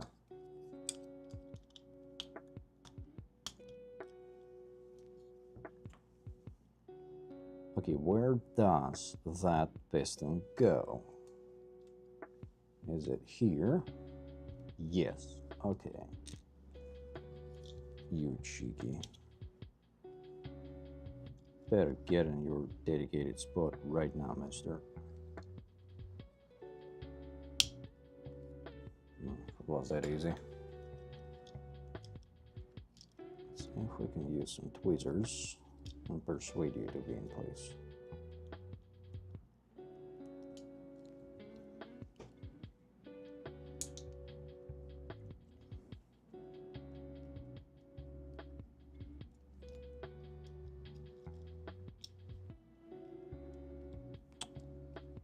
Son of a biscuit. Okay, let's put you aside.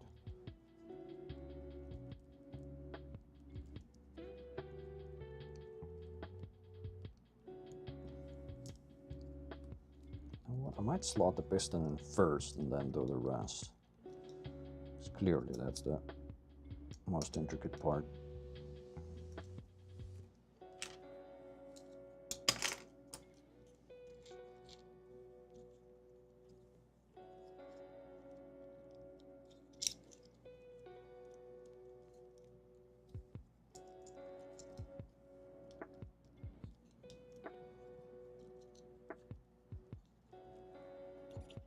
There we go. Well, come on. Stay in place. Let's put you right here. Just carefully align the bags.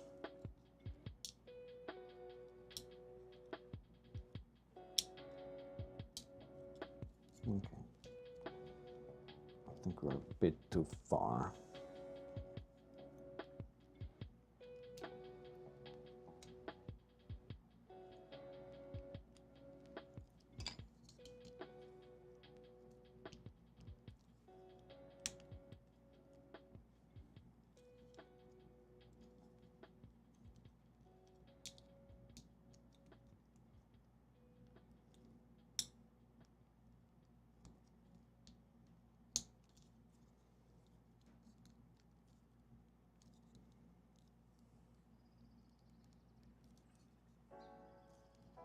Are we doing it? No way. Finally. This is quite an intricate part. Oh my god. The other side should be easier though. Let's see how it works. All of that is just for the piston to move. It's not even extending the armor. Well, at least the separation is cool.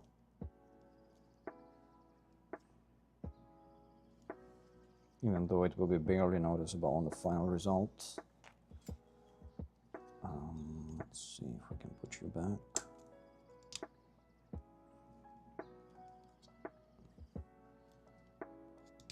This thing goes here. It's a bit flimsy. Now let's align the parts once again, very carefully. Forgot the thing.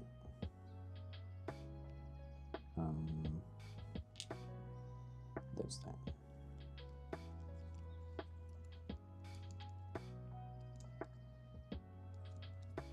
Since everyone is working the Barbie, I'm gonna start Fenrir tonight. Hell yeah. Fenrir is awesome. After I published the review, it's still not on my shelf. I keep changing its pose every day. It's kind of living in my living room at the moment. Like I put it in the pose and I was like, you know what, if I don't want to change the pose, like until tomorrow, I will put it on a shelf and I'll let it be. And every day I'm like, I can do another pose. I'm playing with it like a child. Such a cool kid. And it's holding the poses like a champ. Does the 160 Logar have the extra articulated arm at the elbow, or is it like in the...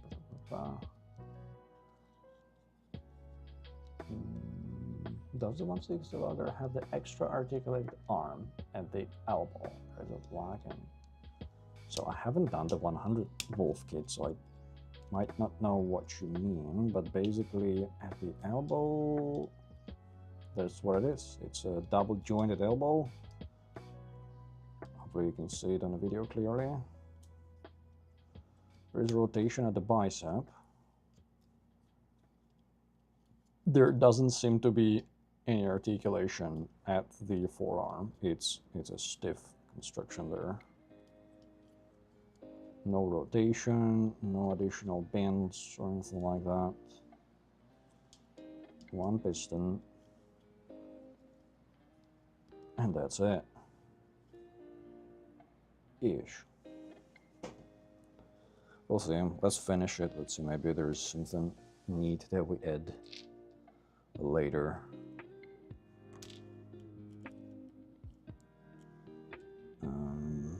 That would be C2, that should be blue part. I do like the look of the Fenrir, but I don't have the space anymore for it. Oh. You know, always create space. Some older kits can go into storage, you know, have a break. and a fan rear gets some display time, and then you rotate them.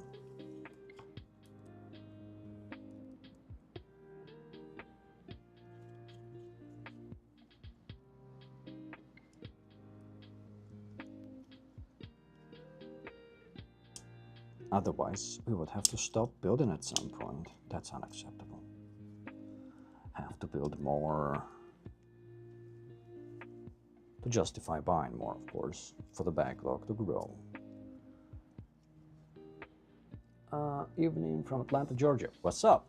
Welcome to the stream. I'm just working on these bed unit. In a good way, bed.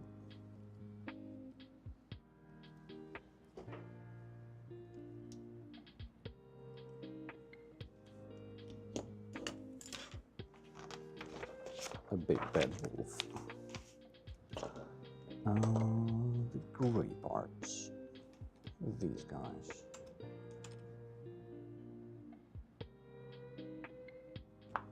The even grayer parts. These guys.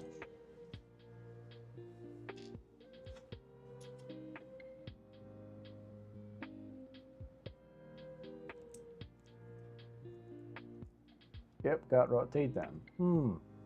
Which ones? Okay, so it doesn't. The Lunavore 100 Lupus Rex has the Lupus Rex's articulated arm at the elbow. Only one that seems to include that little extra detail. I'm gonna have to do some research. I haven't done the original Bandai Barbatos yet. It's in the backlog, somewhere in the depth of it. I haven't bothered buying the new Lupus Rex Barbatos from Bandai because I haven't done the original, and I forgot to cut out some parts for these guys. So technically, I've done Vidar, which is IBO kit, but not Barbatos. Like that build. It needed a lot of work, and it had to be top coated because the blue plastic out of the box, quite honestly, it looked like poop. Alien poop. But the kit was cool, and Cosmos has an LED set for it, which I hope to install soon. But I did wire my own custom LED for the eyes, so it already looks pretty badass. So I'm not sure exactly which detail you speak of, but I'll definitely do some research after the stream. And quite frankly, I don't expect from the 160 scale kit a lot of articulation. Usually 160 scale kits, you know, at least in my experience, they're not about articulation as much as they are about superb presence on shelf. I do want them to have decent articulation so they can at least hold a pose that is not just a Katoki pose. But I cannot say yet whether 160 Wolf Remains is going to be something like, well, it definitely already is not like the PGU New Gundam. That thing cannot hold its own weight for the life of it. That thing remains on its action base at all times. But at the same time, PGU RX-72, for example, can pose around pretty easily and freely without the action base. It's got very good inner frame, but it's also pretty small, so its presence is diminished somewhat.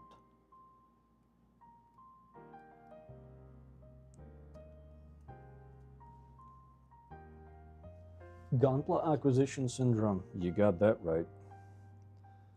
Hopefully it's not inheritable, otherwise we're in big trouble.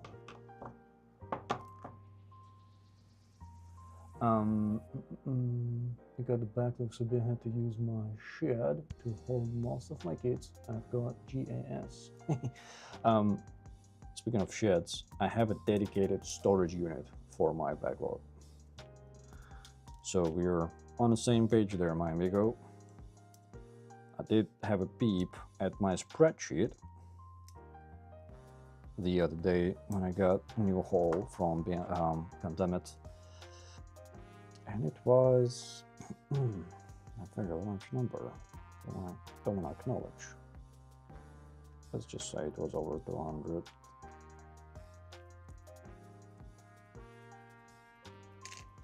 And I keep buying more. The best I can hope for is to build them faster than they arrive, but I'm failing even at that.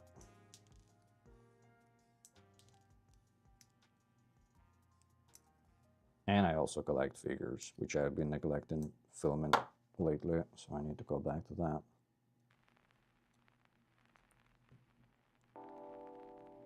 But every time they drop a new pre-order, you're like, come on man, how can I miss that? It looks so cool, I have to have it, I will build it immediately, and I definitely will not put it in a storage. And then it goes into storage. Although I always have gifts from my friends on tap. And they have to build model kits. That's a requirement for friends. Oh yeah, FOMO is strong. Especially when I started in the hobby. I mean, Bandai, they were like... And you watch those videos like bunch of like reviewers, they're like, oh, this game's never going, blah, blah, blah, blah, blah. And I was buying like crazy. I bought like 100 kits first year, something like that. Now I'm more like, hey, you know what? That Turnax, Faz, yeah, they get reprinted every 3 to 4 years, but it's just every 3 to 4 years. I don't need it now. I can build in 3 years. Kind of found a way to rationalize not buying everything and anything. But since I started the YouTube channel, I also consider what is worth acquiring and building for the channel, because it brings more attention to the channel, because it's a fresh, hot release. And then there are things like, you know, I work obviously with Gundam, which I clearly disclose, and they would say, hey, if you want to review the modern nuclear kit, we can send you samples. I don't even need to buy it, right? So more stuff goes to you. And that stuff usually takes priority to build, because, well, I got it, it's fresh, I got it for free, even though there is no expectation to build it right away, nor is there expectation for me to say anything positive about anything. They just take a risk, give me a kit, and I say whatever I think about it. But it's sort of, you know, it's the new shiny thing, and it's good for the channel, and I like building modern nuclear or whatever else, like Fenrir. I built Fenrir, I started building Fenrir the same day it arrived, literally. While there are kits on my backlog that have been in it for 4 years. 3, correction, I've been in this hobby for 3 years. So, you know, I might start some sort of a series at some point. I don't know when, how, but like the backlog of shame and just start building a bunch.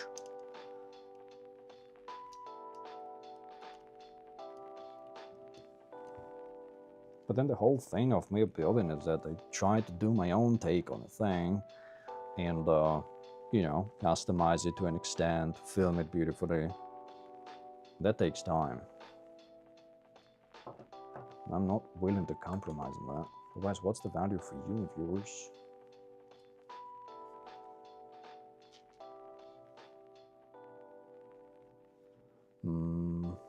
This thing goes here. From what have we done, but now, said about MGEXS, but now it's back and I'm still contemplating and procrastinating and buying it. I actually bought it. I was waiting for MGXS ever since I started in a hobby.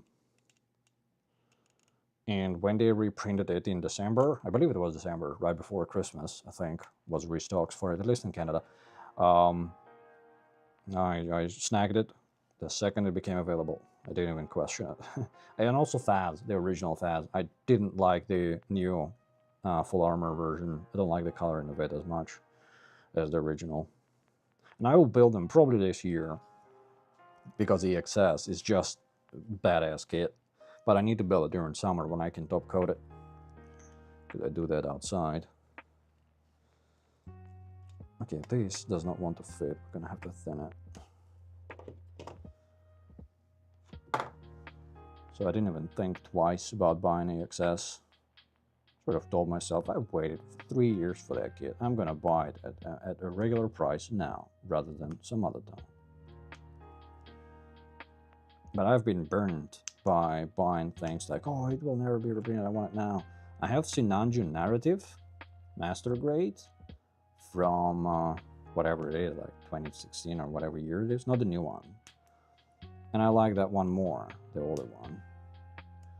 I bought it within the first year of building this hobby. I bought it on AliExpress through a reseller.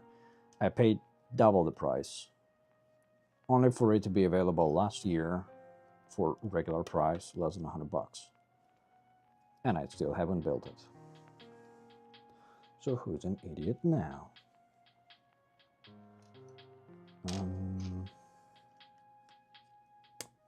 Still I have it, so I don't need to worry about I don't need to worry about buying it. These parts I did not cut out. Smooth there.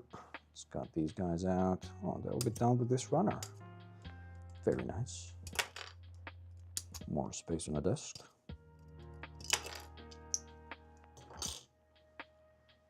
To the box.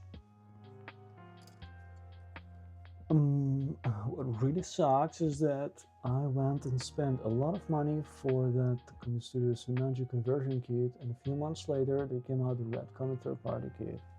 Well, the conversion kit, I mean, you said you paint, so you can do, you know, you can do both and see how much color probably is the conversion kit, because resin stuff is extremely detailed, and if you have the skills, you can do both. I mean, the Red Comet is a super easy build. It's a really cool build, but it's super easy. It took me no time at all to do. Still love it. Looks nice, but if you look close, I actually had some people comment on that, a rather older video recently, saying that how do I dare say it's a decent kit and not a marvelous kit? Well, it's not perfect. It's got some rather poorly placed gate marks and stuff like that.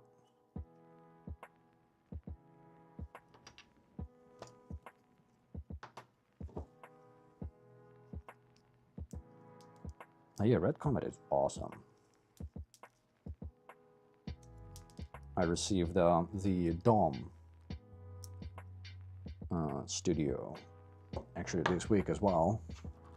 Not Dom Studio, but whatever Dom it's called. But it's basically like Red Comet, so it's a Rig Dom 100 scale, but with the well-known resin kit applied out of the box, pretty much. It's a different brand, it's a different company doing that, as far as I know. But it's the same approach. Take the original design from B&I, apply the most popular resin kit to it, and turn it into a kit. My expectation for it is actually quite high because of the Comet.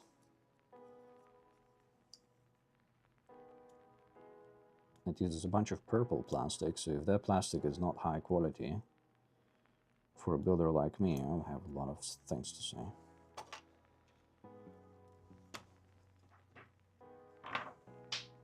But for MGEXS, I guess a little spoiler, I'm gonna build it definitely this year during summer. And I also got a third-party MGSD EXS that I'm gonna build with it. So the double trouble. That will be my first third-party MGSD as well. So I'm curious how good it is. I know that the MGXS 1.5 version is not like the best, even has screws and stuff like that, but I expect it to be like a statue. rather than a posable, highly posable figure. Excuse the noise, need to clean it up.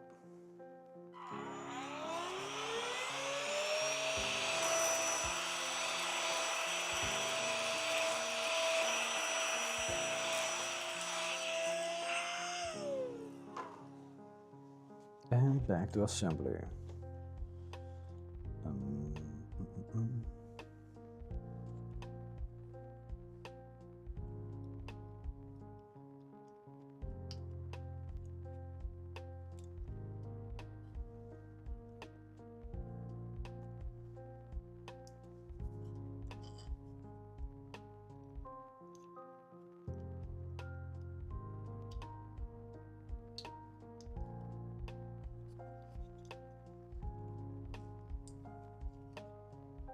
Nice. Actually fits not bad.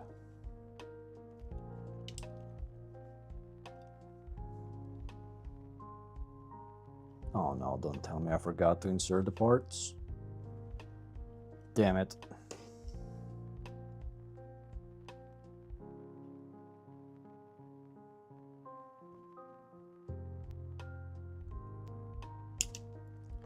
Whew, no breakage.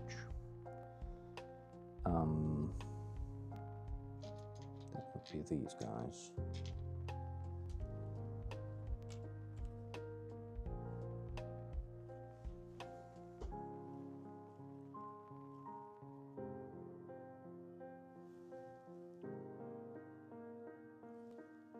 Where exactly does it go? I'm not really sure. Oh, it goes way on the inside. Okay. Crap.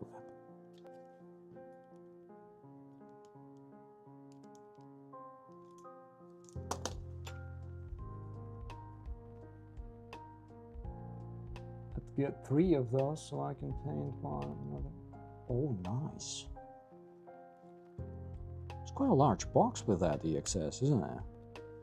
Damn GSD. I have high expectations for it.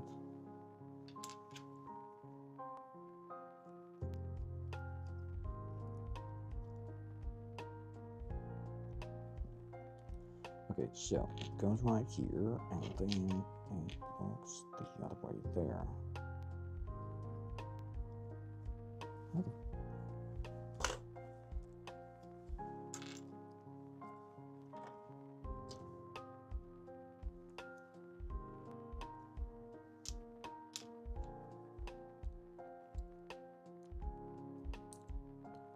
Is that supposed to be here?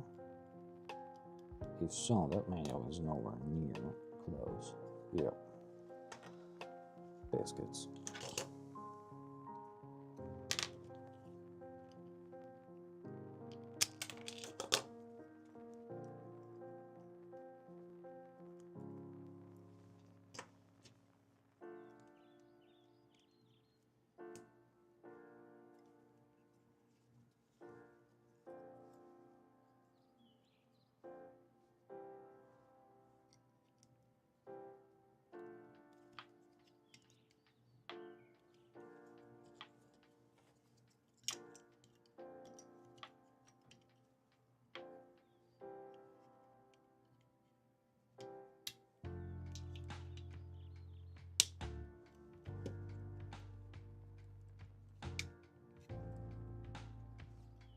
This elbow armor is so large, it kind of interferes with the shoulders already. It's a thick boy. Don't tell me I forgot another part. Oh.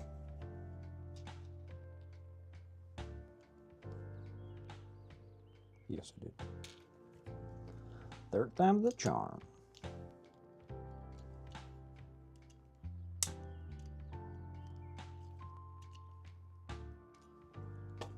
I'll get it right eventually.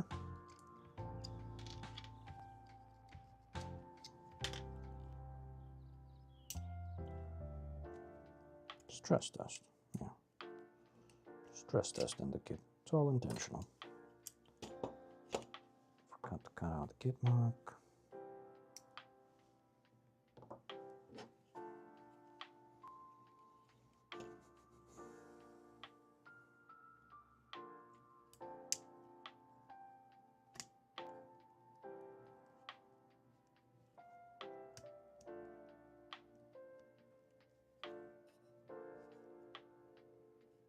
Doesn't seem very aligned. But it is. Okay.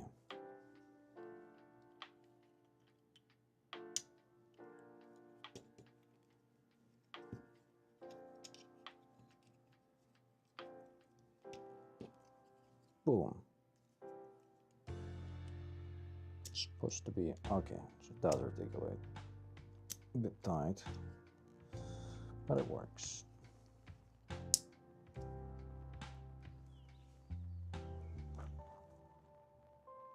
Verniers. That'll be this guy and this guy.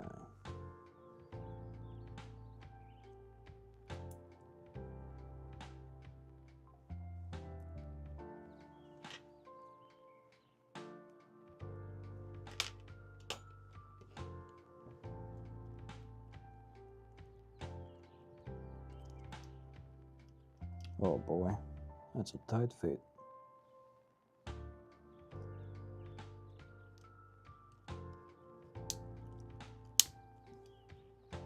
But it goes in.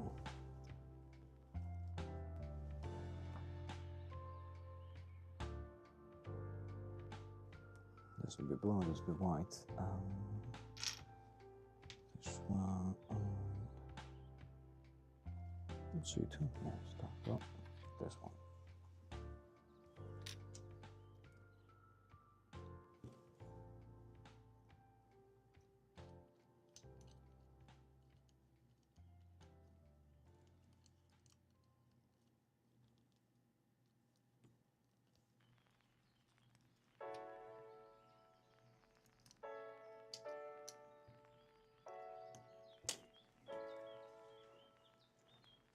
Okay. Now we have one of these bad guys.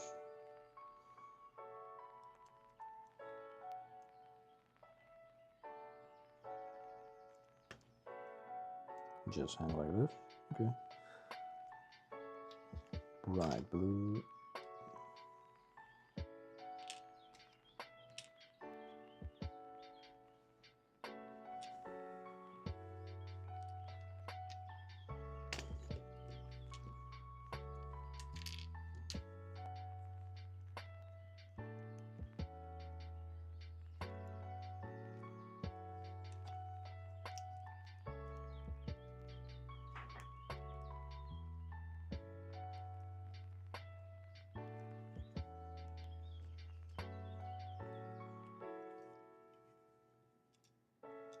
Well, this is gonna be a bit finicky to get in place.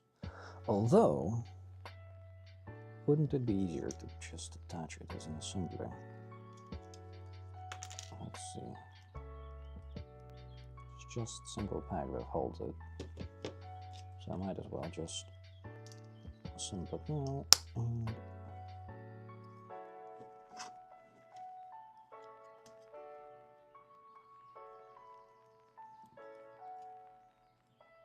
okay. Oh, this is pretty nasty looking. Out of the box, there's quite a bit of damage on here. We'll see how it looks in the final result.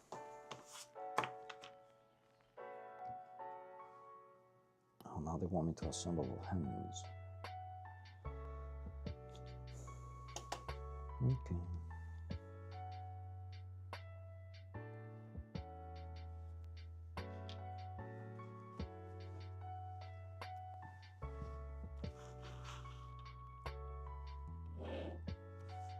I think I might do the other arm and then the hands.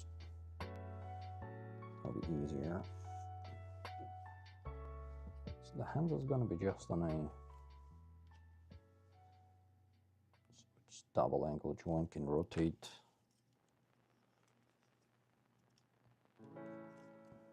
Pretty good bend, actually, at the hands. Decent bend. Goes back pretty much into the elbow, to the shoulder armor. But not much, well, no articulation whatsoever at the forearm. And little sticking out piston. I think I might do this part. here at the front. It goes right there. So put this and D19, which will be white.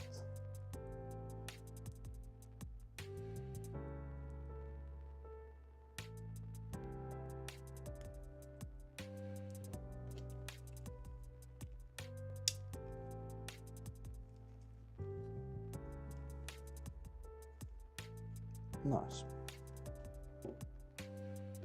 Let's do the other arm.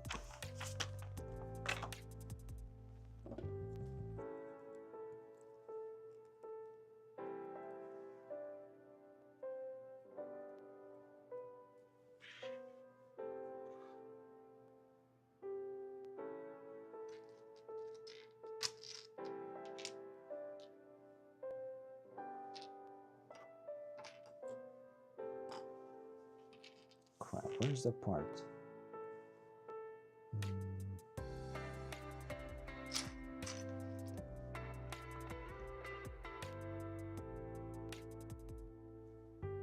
Am I not seeing it?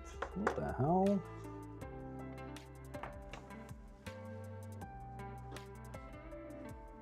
Maybe it fell off. Oop. Oh, I already assembled it. I completely forgot.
There's no peg at the back that would hold it together.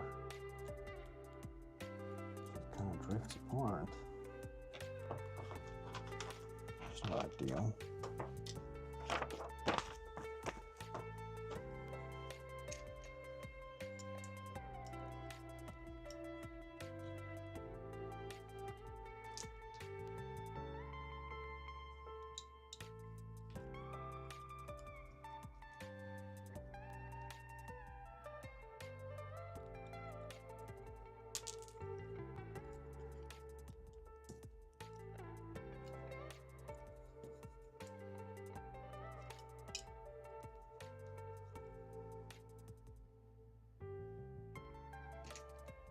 These bad boys. So how are they supposed to be oriented?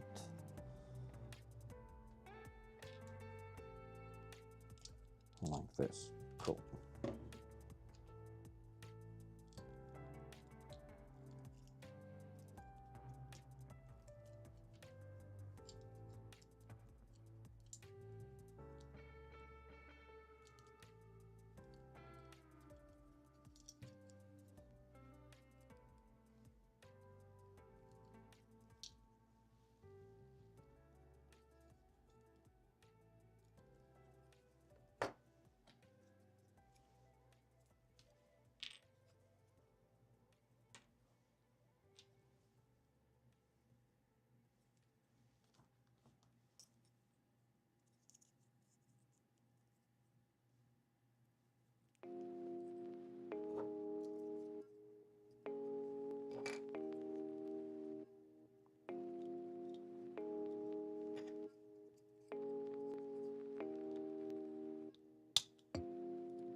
Now onto my favorite part with the large side armors.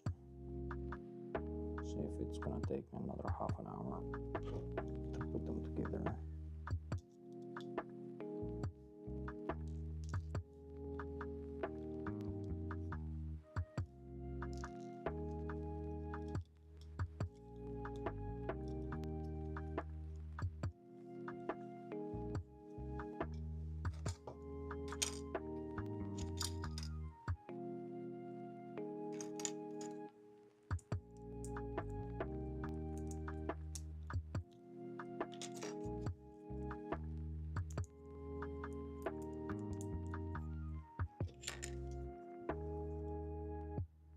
This is going to get out of the way, and let's start with a piston, as per usual. It's banias. This piston.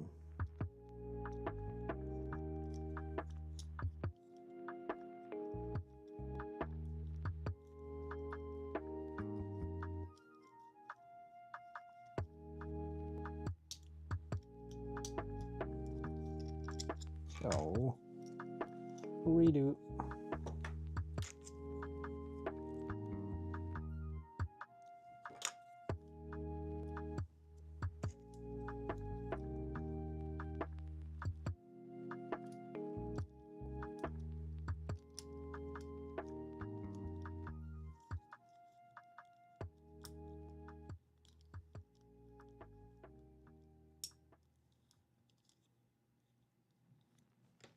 This one did not snap in place fully. Hold on. I'm gonna need my pliers because my fingers are tired.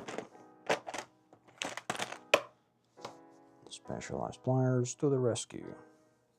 Just carefully snap it together. Nope.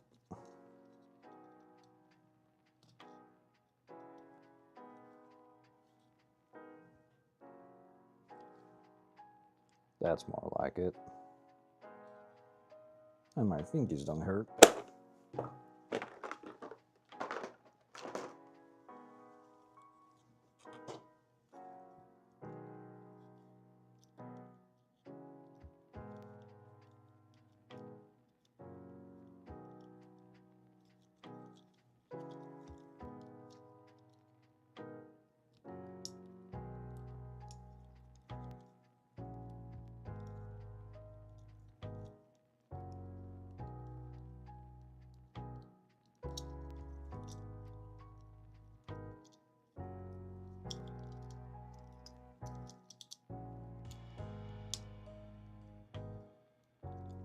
Okay, almost. Misaligned. And almost. Yeah. Got it. This part is finicky.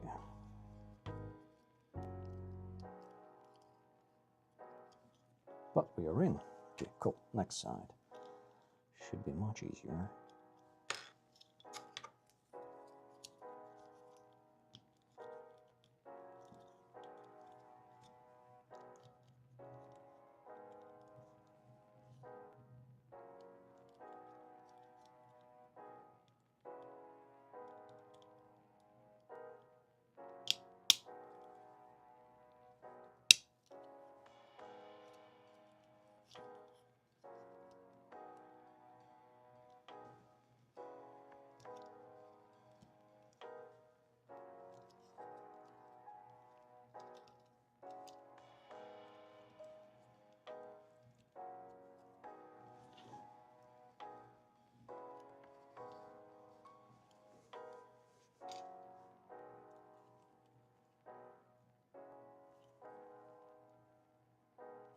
Good. Front piece, let's not forget about it this time.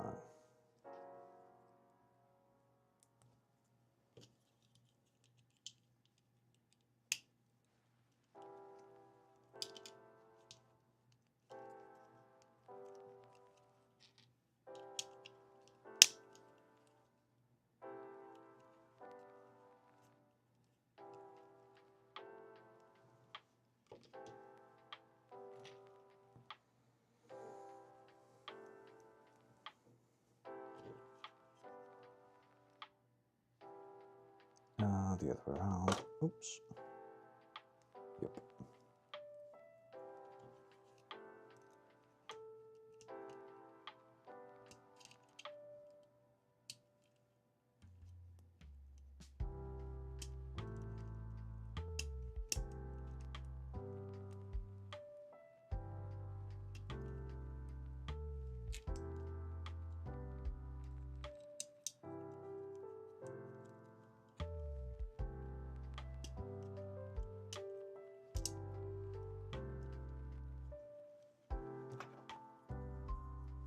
Back in place, there we go.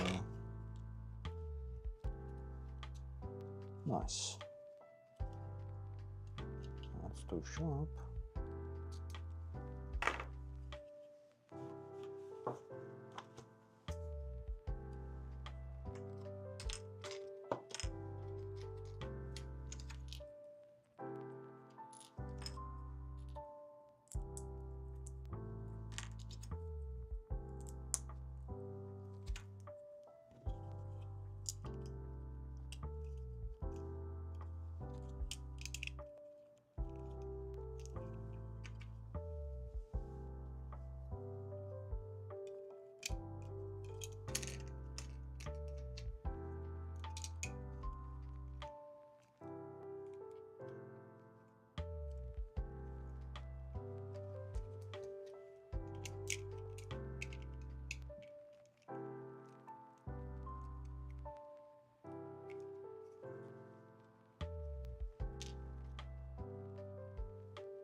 Seems like a good spot for wires to attach. I don't think it has any wires, but this thing, there is one huge wire. Maybe I missed them.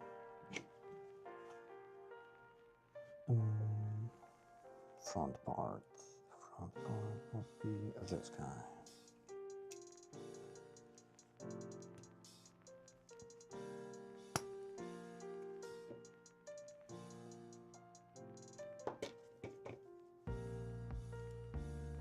Yep.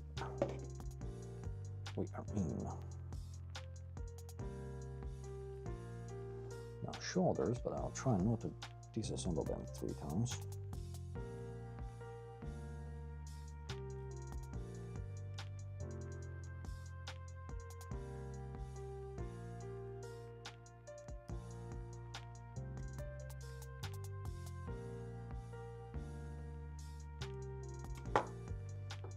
This bag is also thick on this part.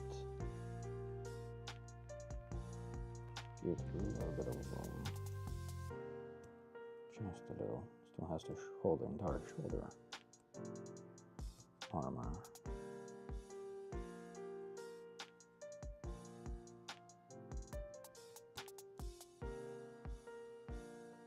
Still here. Oh, thank you very much, my dude. It's a long one today, eh? I thought prepping a bunch of parts before the stream would be easier. What I underestimated is the difficulty of assembly of this bad boy. It's definitely not the easiest.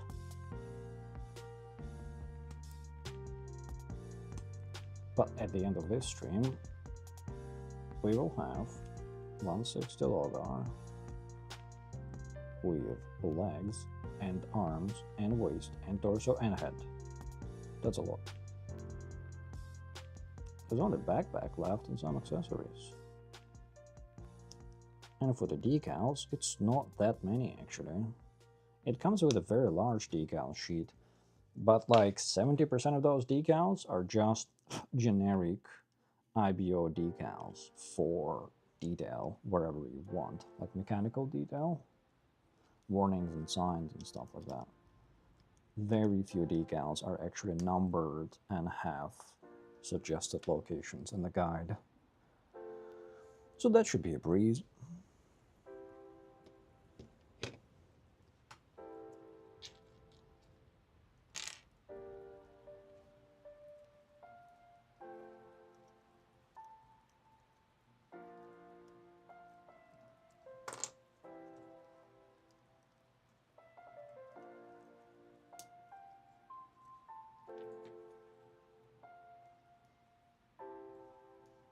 let's not forget about this part this time around.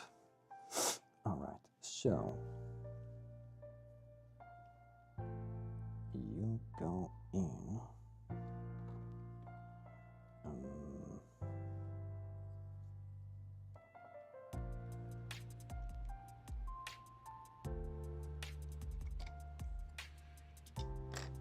Easier to look at the other part.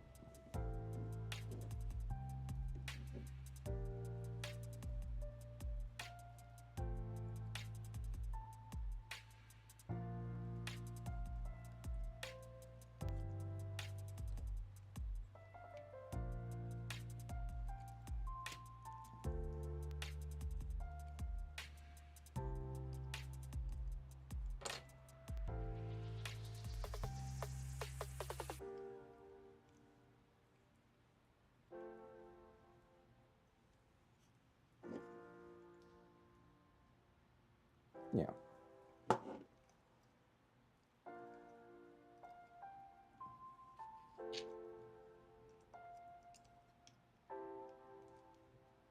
Where did I get Logar from? I got mine from Condemned.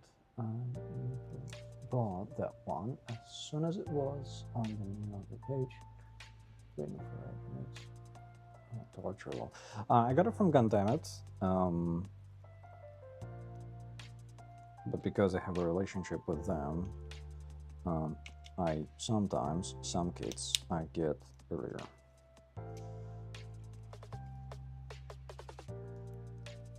It really depends. It's a case-per-case basis negotiation kind of thing. They're very, very, very nice to me, very kind. With this one, they were extra kind.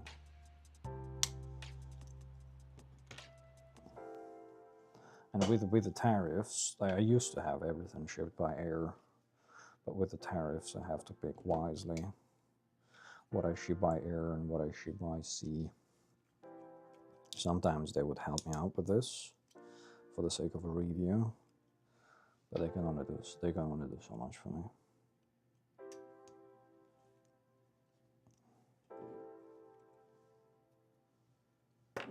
So yeah, I got it from Condemned. Pretty much all of my third-party kits are from Condemned. Because really I have so many of them that I'm not rushing to buy new ones. And I don't have any vendors knocking on my door to work with me directly. A couple tried, I'm not gonna name any names, but they didn't agree to my independence rules.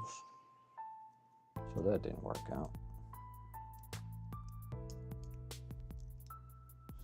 Condemned, yeah. But as I said, some kits, like, they treat me like a customer most of the time. Like a usual customer, nothing special. So, as I said, my tall keys, EX, the Flugel version, has been in shipping for freaking half a year.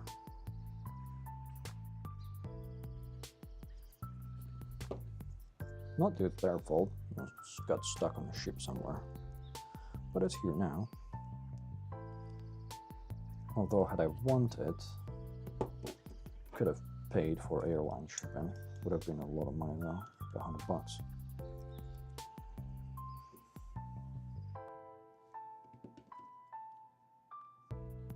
Bro, Dale got those privileges from Condemned, that's cool. Oh yeah, Dale's a cool guy. Yeah, I guess so. I wouldn't say it's a privilege, it's, you know, they benefit from this as much as I do. I've been very fortunate working with them since I was less than 1,000 subscribers. Not that I'm a huge YouTuber now, whatever, but they've been supporting me greatly, which I highly appreciate. But I've never said anything about the store that I didn't believe in, or anything like that. I was pretty famous, my feedback about them is saying that, you know, my experience is anecdotal and I have a relationship with them. You should only buy from the stores that you're comfortable with. Do your own research and all that stuff. With that being said though, pretty much every third-party kit you've seen on the channel for the last, I don't know what, year or so, has been bought at Condemned. I always have links there in the description. And I've been buying my hot toys from them as well, and in art figures.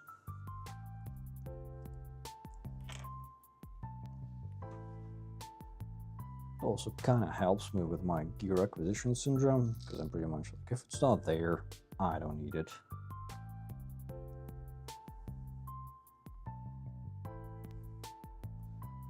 But then if it's not there, and I want to review it, I will find it, and I will buy it.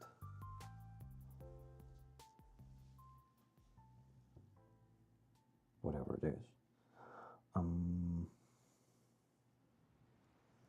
These fingers are gonna be intricate, so do not break anyone.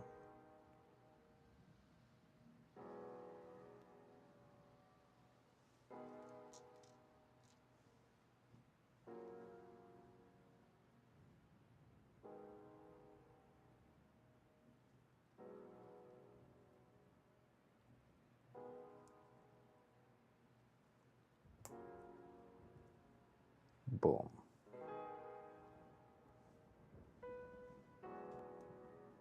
Now that's a cool finger.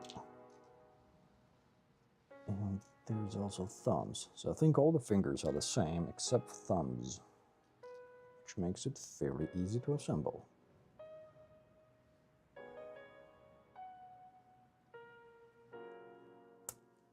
Like that. The cover goes up top.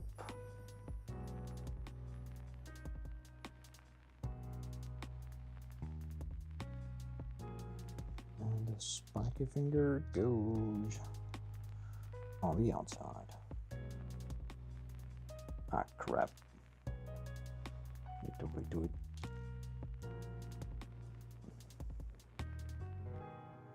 Hopefully it won't make it break. Let me try the other one.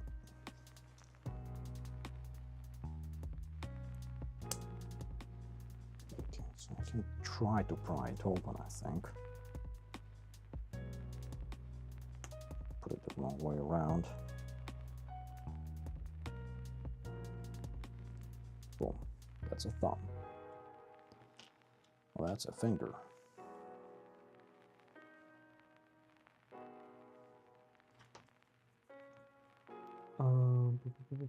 To respect and damage packaging practices, small stuff. The kits I get from them are immaculate and not dinged up. They protect kids well. AliExpress, on the other hand, well, yeah, they do good job. So, with Gundam, they don't offer you different packaging options, which is something I recommend that they start do. So, like, for example, if you buy Hot Toys from them, they'll put it in a it will be an original shipper box from Hot Toys with the Hot Toys logo and stuff like that.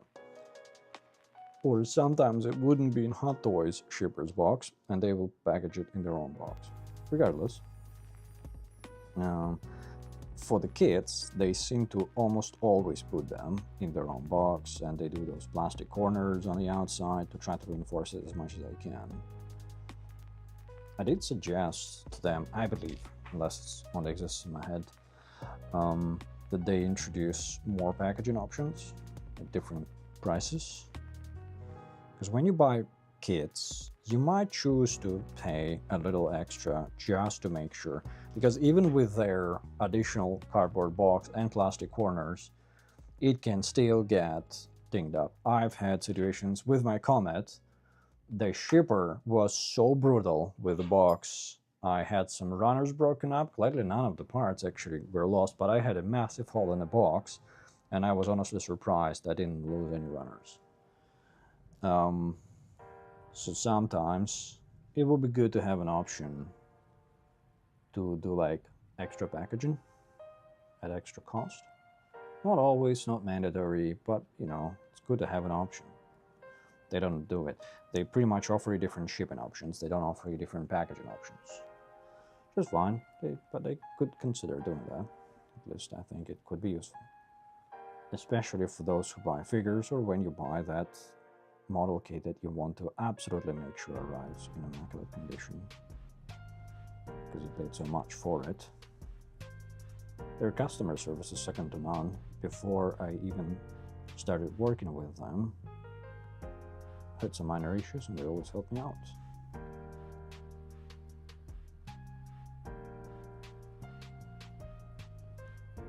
In terms of speed, though, I believe some third-party sellers are sometimes faster than them, but also more expensive.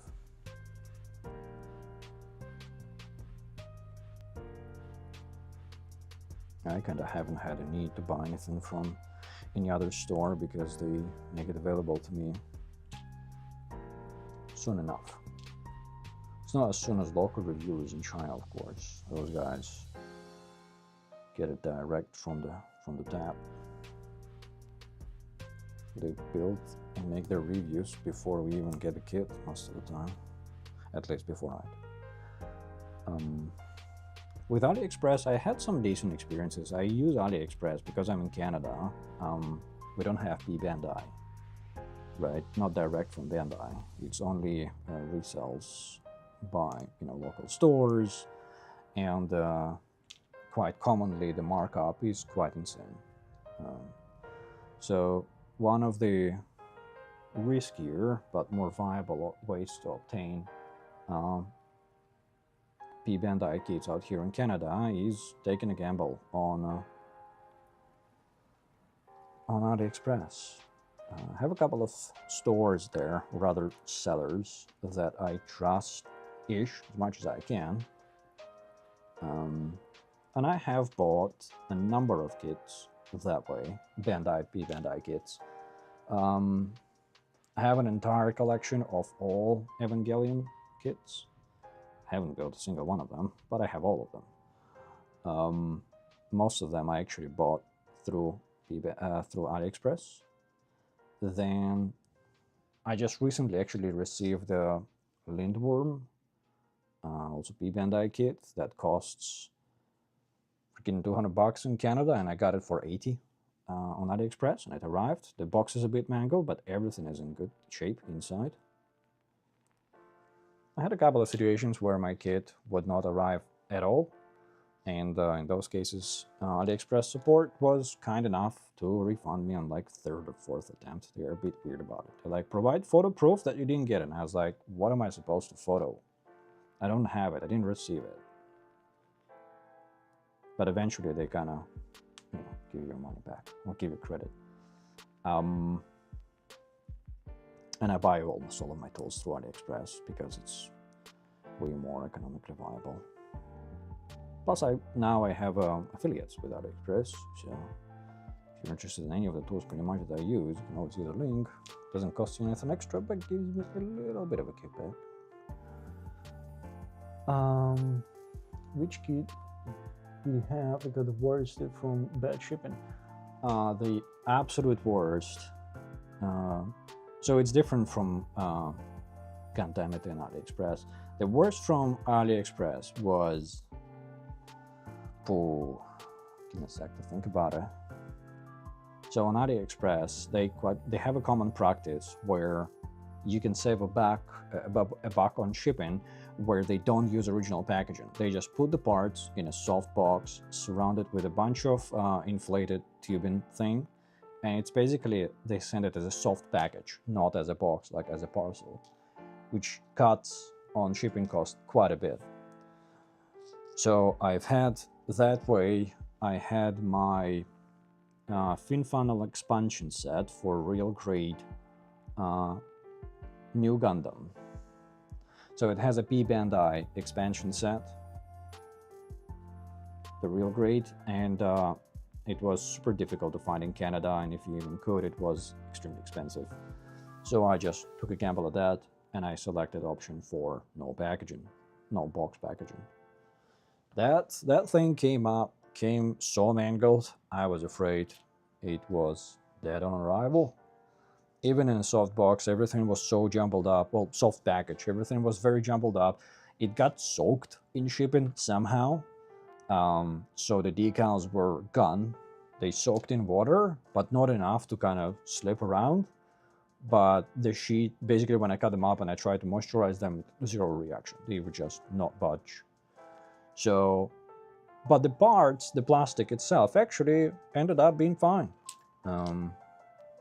Assembled it, got G-rework. No, I actually used stickers like an idiot at the time on it, and I still have to go back and revisit the kit and replace stickers with water decals. But the kit is there, it's working fine. My night mode EVA 01, Evangelion 01 unit, the box got pretty much stepped on. Though all the parts are still fine, as far as I can see when I opened and checked the package. Haven't built it yet. There were a couple of situations where the seller would say, oh, I sent the package, but nothing ever arrived. So that was bad.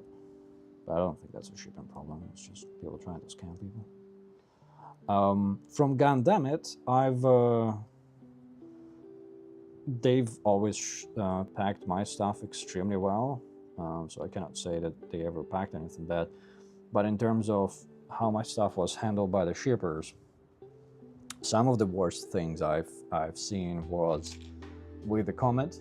As mentioned earlier, my Comet was so banged up from the box. I honestly think somebody was dancing on the box in the shipping or trying to stab it with a knife. It was extremely banged up and like twisted. It's a miracle my kit was not actually damaged on the inside. So that's kind of kudos to Gundamit for good packaging. For bad packaging by the supplier, like original maker, Osiris. I don't know whether I got one of the like earlier overseas copies with like test packaging, or it was just like thrown together. I shared the feedback with Gundamit directly and in my video as well, and I know that the company changed the packaging for Osiris since. I don't know whether it's because of my feedback or it was everybody complaining about it. I didn't bother doing the research. But it was so poorly packaged, Osiris. It wasn't 3 boxes and all that stuff, but the runners were so poorly arranged in those boxes that, you know, going on a plane and going overseas, to me, those runners rubbed against each other so much, and it was face-to-face arrangement, not like back-to-face or back-to-back, which you prefer with the runners in their plastic bags. So in my video, I pointed out a lot of surface damage on the plastic for the armor. That was bad. That kind of spoiled, not too much, but still soured the original impression of the Osiris.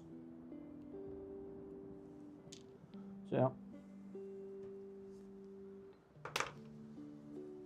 The best, like the absolute best ship, and even sometimes better than Gundamits, is HLJ. HLJ, they kind of use thicker, bigger boxes. So Hubling Japan, pretty good packaging as well. Never had any issue. I haven't had many parcels from them, like 4 probably total, but the big ones. And they were shipped by sea. And also I sometimes use for P Bandai, sorry, I use good old Hangar Bay. It's a guy based in Japan who is pretty much like a reseller. Pretty good price. Very long time though. Takes him a while to process orders and stuff like that. But it's reasonable, considering it's a one-man operation. He also does really good shipping as well. And on top of that, really good communication from that guy. Very honest, and from what I can tell. And when I got my first order from him, I've only got 1 order so far. Another one was supposed to be delivered, but Canada Post screwed it up, sent it back. It's a whole story. But in my first order, and I believe I saw already that he does it for every order, which is cool. He like adds a letter to your order. Some funny stuff.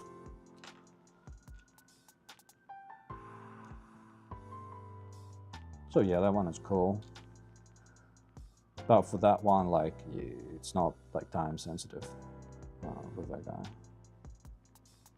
It's like if you're willing to wait and get it half a year later to a year later, not his fault. You get a good deal though. But all it takes is for Bandai to come back to Canada, and then we can finally buy P Bandai kits at a reasonable price and not be victims to resale markets. I would have thought that Canadian market is big enough for Bandai to come back. I mean, Gundams here are sold at this stage everywhere. Post offices, freaking Walmarts, Costco's, arts and craft stores, obviously. I even saw them at Canada Computers, which is like a micro center, but in Canada. And they actually have some of the best prices in Canada as well. So it's no longer just like an obscure hobby shop that sells Bandai kits. No, far from it. They are everywhere. You can buy one and get in the post. Well, send in a freaking envelope. They truly are mainstream at this point. Oh, did I mess that up? Disconnect this.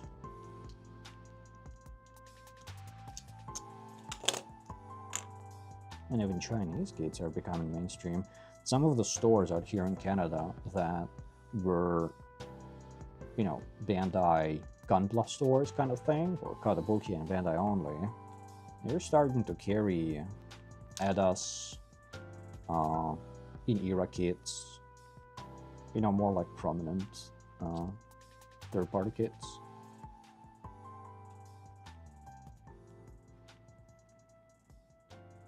The entire hobby is on the rise massively.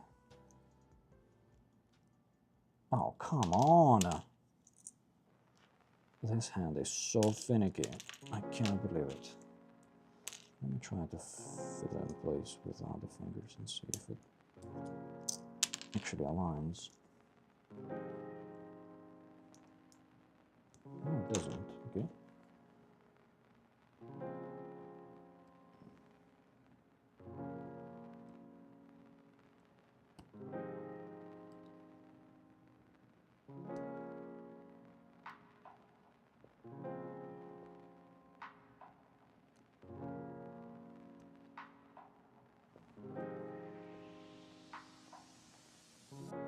Chinese American private seller. Nice. Here in the States. He's an awesome guy who can get just about everything you can think of as far as the kids. Nice, dude. You got connections.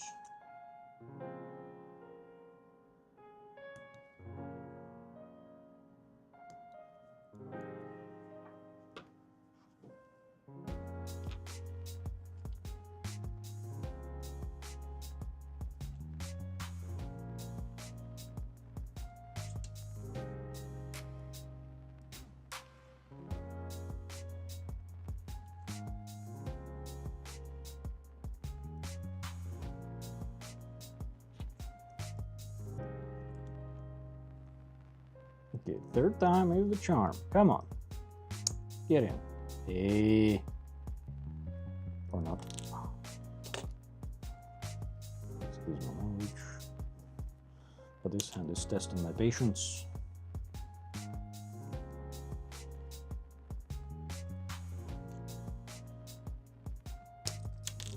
Oh. Okay. Let's start one by one. 1, 2, 3. Son of a... Oh. Oh. I'm gonna need a beer after this. This hand is annoying.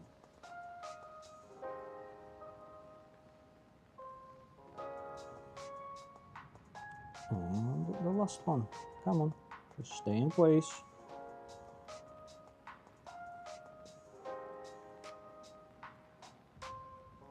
Oh, now that peg is too wide. You have to be kidding me.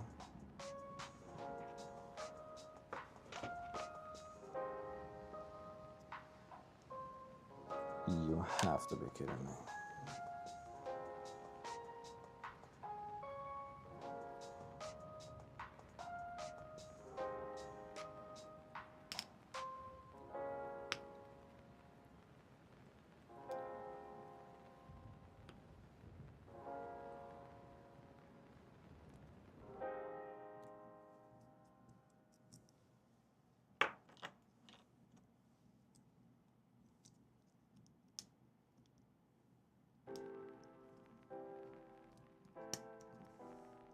Yay! Finally. Right hand assembled. At least the fingers seem to be sturdy enough. Yeah. Assembling them is a bit of a pain in the ass. Once they are assembled, it seems like they are nice.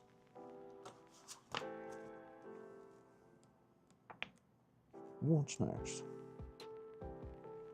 I think that is backpack, which I'm gonna leave for another day. Let's try to put the arms into place, show the results of our labor today, and that will be it. Probably gonna refer to this live stream in my review. Like, buyer beware. If you want to buy this bad boy, this is what you're gonna have to go through to even assemble it. One spare yellow thing. Okay.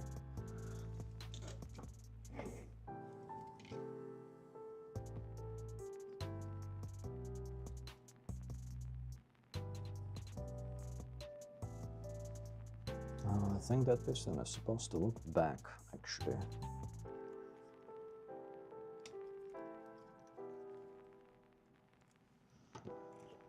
Ooh, gonna have to detach these things.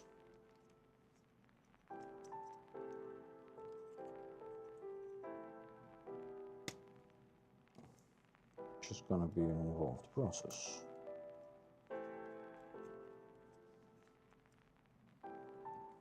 Are they even detachable? Yes. Why did they attach them incorrectly out of the box though? That makes no sense.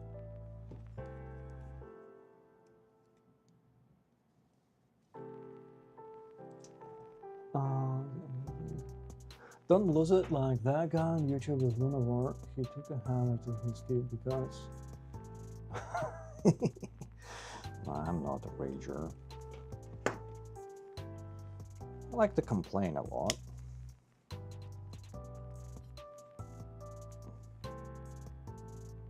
But I think if you're a rager, that might not be the right hobby for you. At least don't do the freaking third-party kits, because they will test your patience. That is for sure.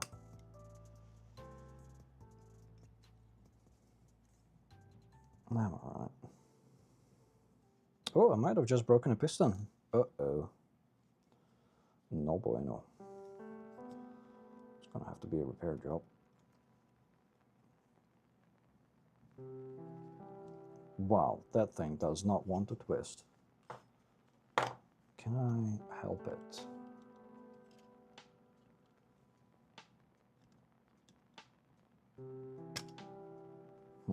Awkward angle. Can I disconnect the piston?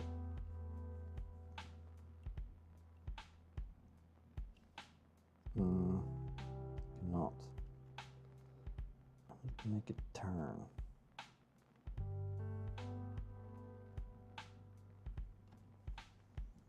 Son of a...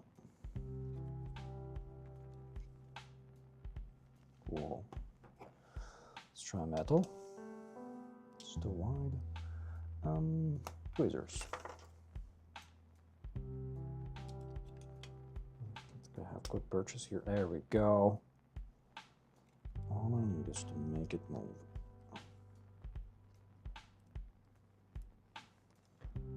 Took a hammer to him. I'll have to look that up. I'm curious whether it was a bit or actual like rage quit. I've had taken breaks before from building, like, you know, take a day off, something like that, because my thumbs were just dying. So I play classical guitar a lot as a hobby, and my bass fingers that I use on a fretboard are tough, I would think, but my thumbs aren't. Because you don't use your thumbs much. But if your thumbs are sore, then it's a problem playing. Okay, I'm gonna have to repair this bad boy. I'll probably repair it after I attach it, because I risk breaking it again.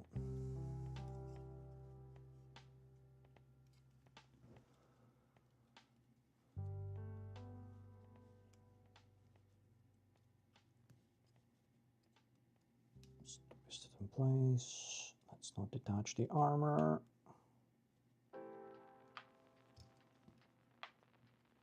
Boom. Okay. That is left arm.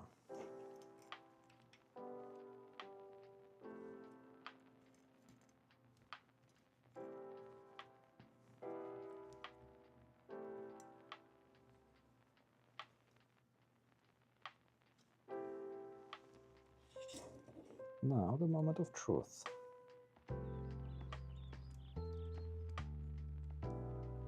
Interesting. It doesn't really have a peg that goes into the shoulder. It's just this metal on POM. Vertical kind of thing. Ooh, it's not gonna be easy. Okay.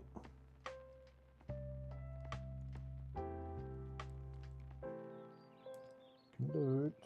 Come on. Little by little. I can do it. Wow, that is an extremely stiff joint. Which is good. It's very good. Let's try to align it a notch. And here. Repeat the process. I don't have the pistons ready, but don't matter right now. I'm gonna have to take them out anyway. To repair the piston and to detail up and to put the decals. Careful, little by little. Come on.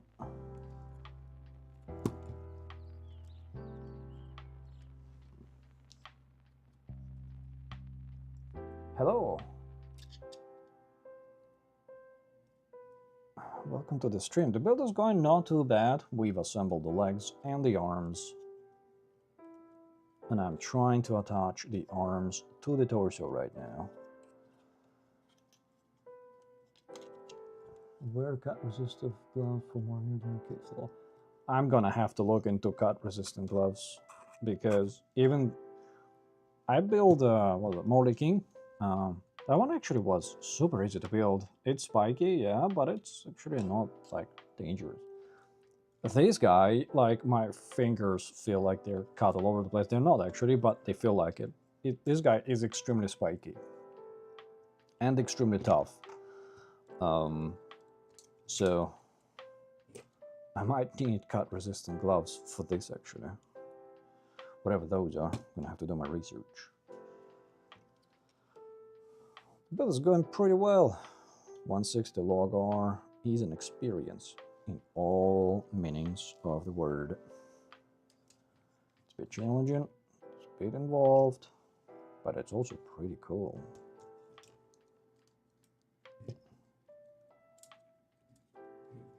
If you decide to build it, make sure you have enough patience and you have strong fingers.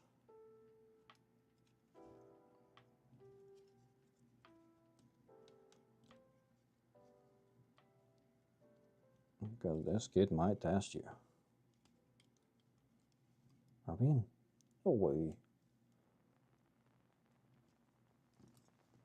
Yay! Finally! Sheesh! My hands are tired. Okay, let's try to articulate it a little bit in place. Try to balance it out. Looks pretty cool, and I have to admit. Let's make sure we can flip the finger without breaking the fingers. Please. Stop, don't fall.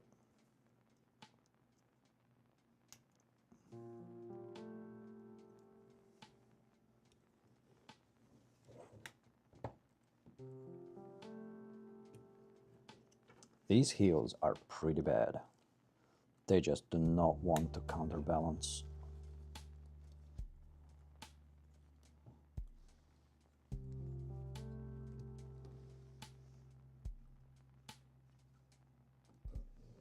RC carbon lube. Well, I'll have to look into that. Usually these metal joints, they have to like break them in once and then they're fine. Oh, the fact that these fingers don't bend too much makes the flip finger look not that cool, actually.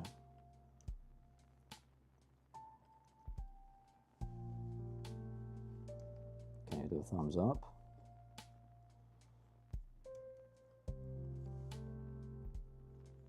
Maybe. No, you cannot, really. But the finger articulation is actually quite limited, so it's not like you can do a lot of gestures, or if you do, they're rather subtle. Let's turn power bank back on. And we have a set of hands that are pre-posed out of the box with a soft rubbery plastic to hold the accessories. Good. Let's see, I'm gonna try to put it towards the camera. Look at this bad boy. He's all grown up now. Wow, so proud.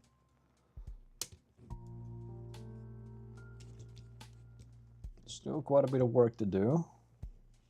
But look how sturdy he is. I can hold him probably by the hand and he's not gonna... Wow, that is pretty good, man. I'll have to play around with the articulation, but its inner frame is really sturdy. The design is awesome. If you look at it from like a meter away, you don't even see any of the blemishes on the armor, all the gates and stuff like that. Really badass kit, man. So far, it's a challenging experience, but the rewards are pretty nice. I have a huge barbatos. That is awesome. Let's put it right here so you guys can see it easily. And that will be it for this live stream. I hope that you enjoyed it. Oh, some questions in the chat. Let's make sure we cover the questions first. Works wonders and doesn't damage plastic or paint. Okay, I will look into the RC car bearing lube. Thank you. Star Abyss, and was surprised that it's tall and PGXia and has a backpack with a wingspan. That's Star Abyss. Let me quickly Google that. I don't remember what kit that is. 100 Star Abyss. Oh, I've seen that. The purple dude. He looks big. Yeah, for sure. Wow. Yeah, that looks massive. How was the build? Was it good? It looks awesome, man. Has a bunch of metal inner frame by the looks of it. Not necessarily my cup of tea, but looks dope. Very Art Deco-like, I would say.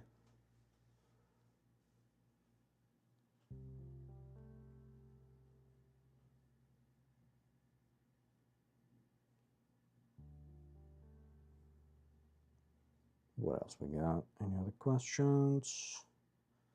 Nope, doesn't seem like it. Awesome. Well, the 160 scale Logar is going pretty well. Thank you very much for hanging out with me. My fingers are gonna need a break after this. I will try to finish this as fast as I possibly can, but there is still quite a bit of work to do with this guy because we still need to do the accessories. There's still a bunch of runners to work through. And as I said, the decal sheet looks mighty for this. Granted, you only kind of need to apply these. All the rest are just markings, like additional markings that you can put wherever. I'm not sure if I'm gonna do like all or most of them immediately. Maybe I will do just some, and of course these. And then at some point later, I might revisit this guy and add a bunch more detail to it. We'll see. Because if I decide to go it like all the way with this guy, it will take a while before the video is going to be out then. And I would like to have the video out sooner rather than later. But other than that, the build was the best Iron Tails kit I've done there was, and only one time I had to break out the pliers, but the water sliders are not really good in quality. Okay, Bad water slides. Good to know. Seems like that's an Iron Toys thing, maybe. It also is the thing with the monument repair type. At least on the original, they were not very good. They were flimsy as hell and large, so double trouble. So yeah, my amigos, thank you very much for hanging out. I'll snap a few pictures and post them in a community post, so watch out for those.